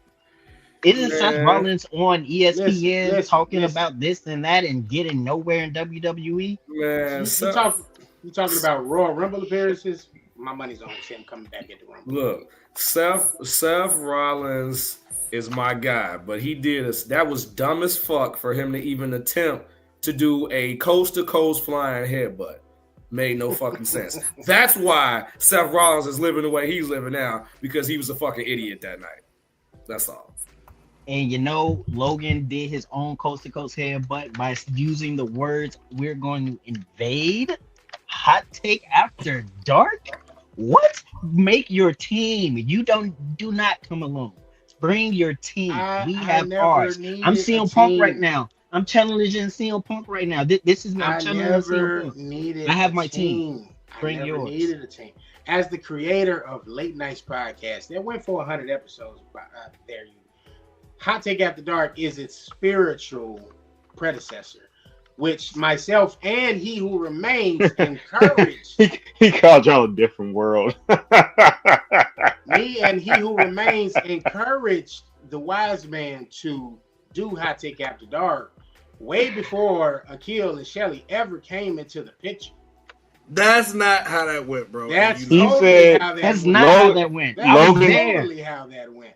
Logan That's said, not how that went, bro. Logan, Do I need to call him tomorrow? Maybe I need to. Yes, call him. Bring him with you to Logan. Hot Take After Dark. You got me loud and distorted in here now. Maybe. You want to talk Logan. about Mama? Maybe a Logan. phone call needs to take place tomorrow night at 10:30. Let's 10:30. go. Logan Bro, okay. said, Logan said he living single. Y'all friends. Y'all not original. KG, go to the bar now. Just go to the bar now. Just go to the bar. He said y'all saved by the bell the new class. That's not He cool. said So here's what's funny. It's funny you brought. he up said y'all about the Power Rangers, but that's what like when the Black Ranger wasn't black no more. And the irony here, Will literally texted me as they brought up Will. But go ahead, Wise Man, finish your statement, brother, because we have to get ready to end this show tonight. Scythe, brother, we're gonna definitely have to have you come back and do a proper interview with you because tonight we had to do our picks and stuff. But definitely was a great time having you on here, good sir. You're welcome on here whenever, and we definitely have to come over there and invade your podcast too. Like a chill, he didn't got the the chance to come over there and talk. We want to come over there and break bread too. But you with that word invade. Why you keep saying invade? That's so. So that's wait, so hold hostile. on, because I got something to say. Because KG made a comparison, and KG, you do have a point. But let's hold up. Because see, and this is sober me. This is sober feel. So let's address the haters. Hot take after dark is Saved by the Bell. Hot take is Good Morning Miss Bliss. Hot take is Hold on. With y'all being Good Morning Miss Bliss, Logan, you're Milo. I don't know Good Morning Miss Bliss, so I don't know the Original first season of Saved by the Bell. I need you to use something that I know because I didn't watch Saved by the Bell. Okay, you know what? You're right. Let's make it Marvel based. Okay, let's hear it. Let's make it Marvel based. Everybody, Cypher Sick, you familiar with Marvel, right? Very much so. Yep. Hot take after dark is Avengers level broadcasting, journalism, guests. Dark Avengers? Hot take wrestling. Thunderbolts? Hot take wrestling has been more of. So you're Sentry. The Marvels. You see how I caught him? You see he's on the ropes. The Marvels. Y'all are more of the He's on the Marvels, if anything. Expound, Sentry. Because She-Hulk. You guys are She-Hulk. Iron Fist. Y'all are the series that just... The Defenders. That's what you're trying to say, the Defenders? Yeah. So Sentry is trying to call... Y'all the Netflix series. So Stan Lee could We never... Disney Plus. Stan Lee could never be erased by James Gunn. Let's get that stated. The guy right here in this. Did you see Cypher Sick face? What does James Gunn have to do with Stan Lee? Listen, meaning that you could never replace nor be the A show when it comes to this guy right here.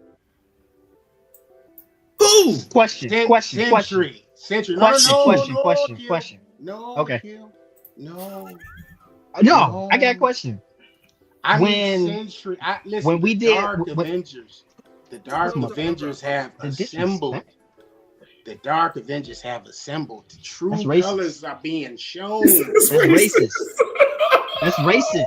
Because it's convenient amnesia. Racism is convenient. Is that what you just said? Bro, let him talk. I am getting convenient amnesia from Sentry. Sentry is giving me conveniently I'm calling you Sentry because what happened to him? He didn't know what he was doing. He had to be turned on and off. What? Listen, I say all that to say this. I'm going to make a call tomorrow night. I'll see if he'll oblige. And we'll get the truth about the origin that smoke of Hot Take After Dark. Because I remember, quite frankly, and I'm sure KG remembers, quite frankly, myself and He Who Remains begging you to do Hot Take After Dark 2 years ago. Akil wasn't there 2 years ago. Shelly just popped up how many months ago?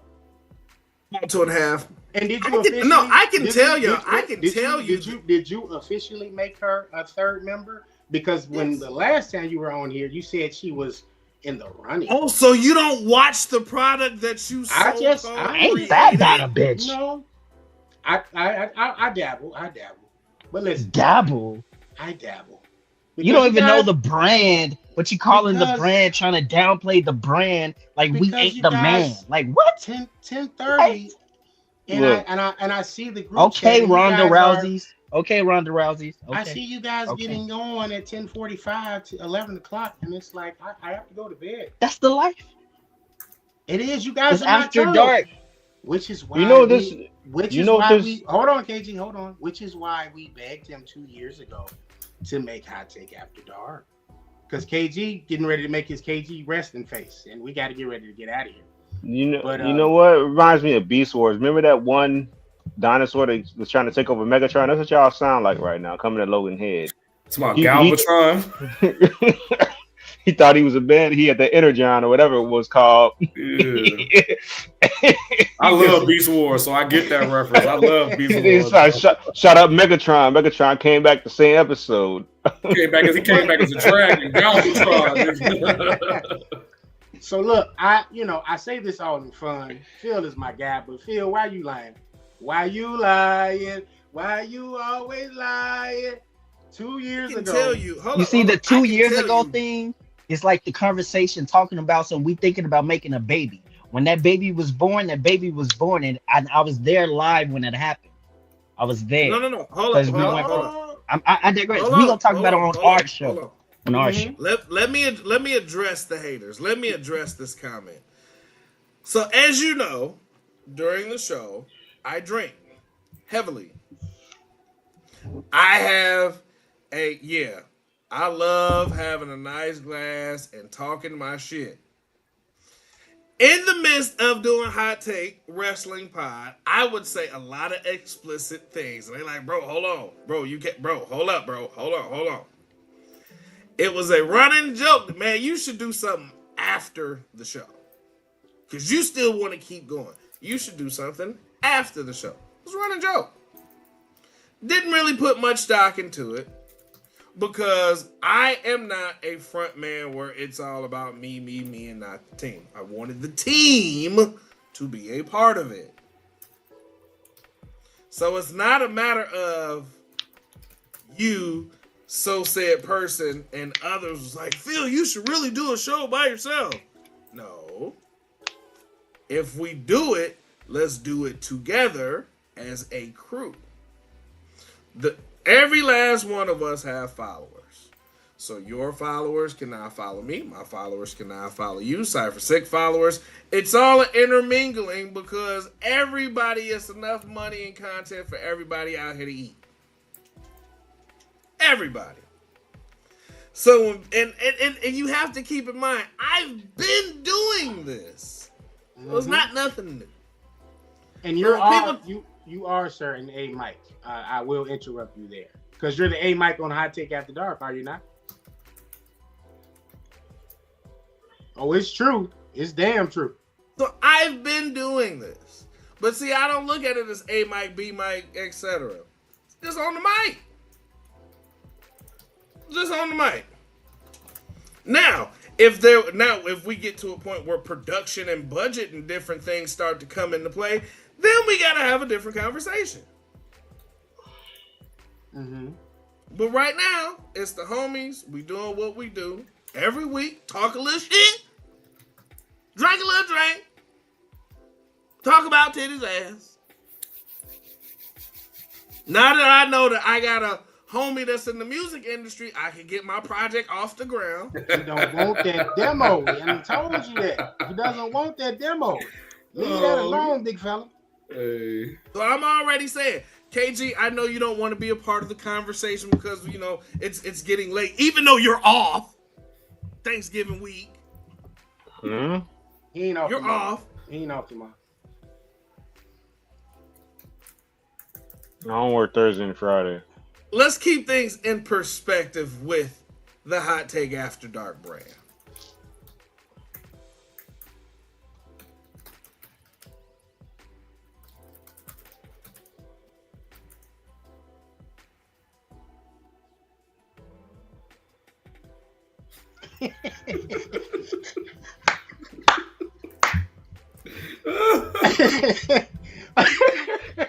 Yeah, what's up, Listen. Oh shit. Listen here. I want you to say this because I'm saying all of this in fun. I'm not being serious. I'm being facetious here. I am going to try to make that call though, because you full of it. Something about we didn't try this 2 years ago. But I do want to say I'm very glad that Hot Take After Dark is a thing. You guys seem to be having a blast. Everybody that comes on there that's a guest loves it. They have fun. Plenty of engagement on there. So I say all this in jest. I'm having fun. Because absolutely, we the ones, we not the twos. That's about everybody else. Hot Take, period.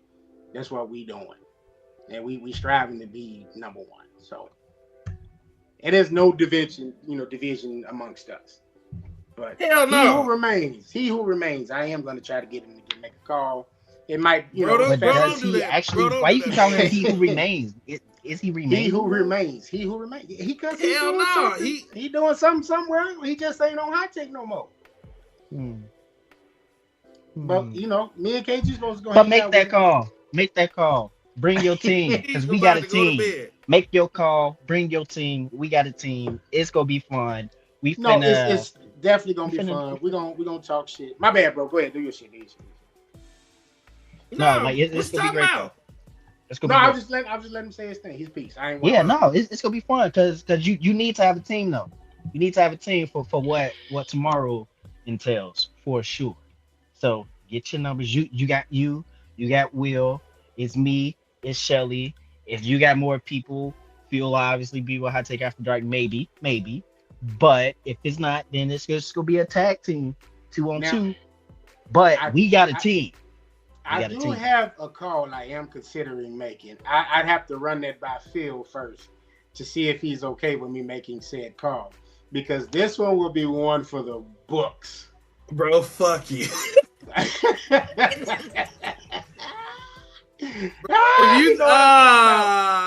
This would be one for the book. Hell no, bro. Don't even play like it that. Ain't the call I'm thinking about. That's we'll see. No, not Shorty. Shorty, nah. She's still mad at Phil. Yeah. Okay. She's still mad at Phil. Huh. Yeah. I digress. I would call. Syph, I apologize because Syph like, all right, y'all talking about some shit. This deep in the mix behind the rope. This is what they call it Unreal. This is Netflix Unreal. Yeah. We done pulled the curtain all Hot the way Take back. Unreal. Oh, bro. Or Hot Take man. 2 Real. Hot Take 2 Real. Let the people know where they can find you at on social media, man. Let them know your podcast again, where they can hear it, where they can view it, all that good stuff. Man, y'all can follow me everywhere at CYPHERSICK. You can also check out my website, which is www.cyphersick.com. We're actually making some updates to the website right now, so you might go to it and see like a maintenance thing. So we're just, rehauling the website, but that'll be back up very soon. So I figured I'd plug it here anyway. Also, you can tune in every Friday from 7 to 9 p.m. My radio show / podcast is on My Radio Chicago. It's called Shop Talk 7 Review Fridays. We review music from artists all around the world. We have artists on the independent scene from Chicago and other countries and other states that come in and sit on the panel with us. We had the final boss, Lord Beerus, Akil, come on and give his insight on the music realm, you know what I'm saying, representing the Hot Takes podcast. So like I say, every Friday, 7 to 9 p.m., you can listen to it on the Roku app. You can tune in and live stream on YouTube at Shop Talk 7, Facebook Shop Talk 7, Instagram Shop Talk 7. Just search Shop Talk 7. You'll find us. We out there. Yes, sir. All right, guys. Last thoughts before we get out of here. KG, thank you for staying up, good sir. I know you normally be doing your own thing by now, but just want to make sure you all good, brother. Last thoughts, everybody, before we get up out of here. Tune in tomorrow night, man. I'm coming. I'm popping out tomorrow, so I'll make sure I have my drink this time. Chill.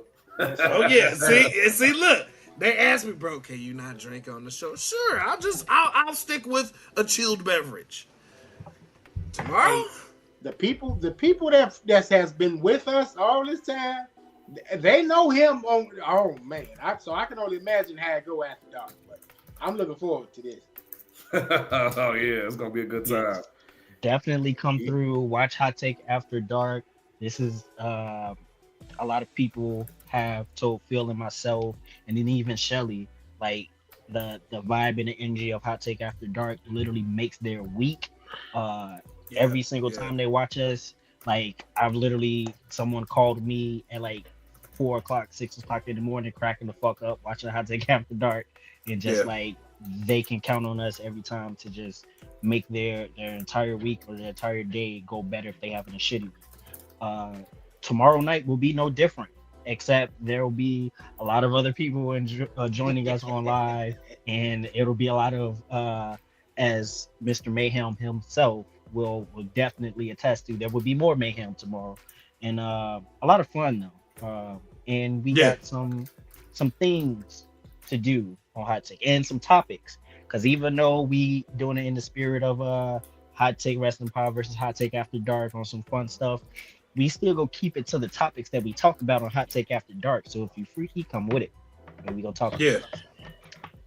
And real talk, y'all, just so everyone is aware, because people love to take shit and make it it's a friendly exhibition of Hot Take and Hot Take After Dark.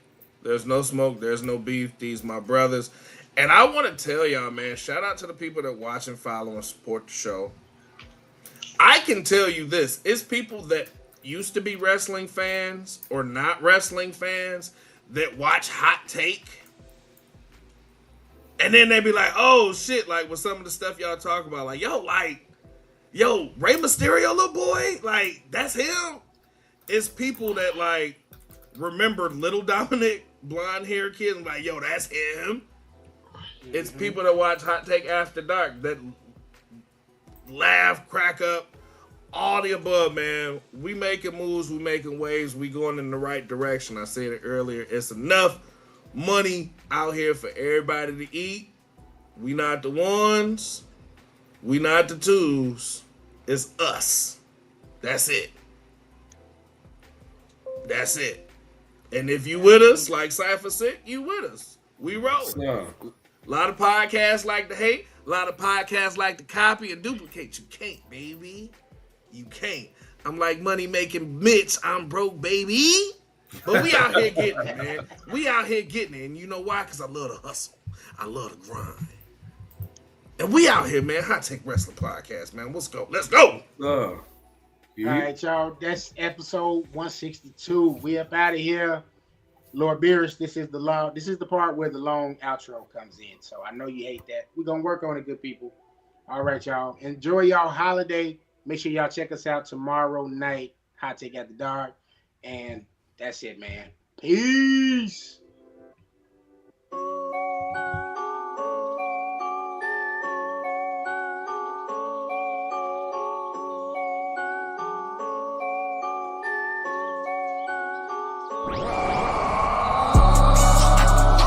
It just goes on and on and on. Like the end already. You just keep going. And you keep going. And you keep going. End the show already.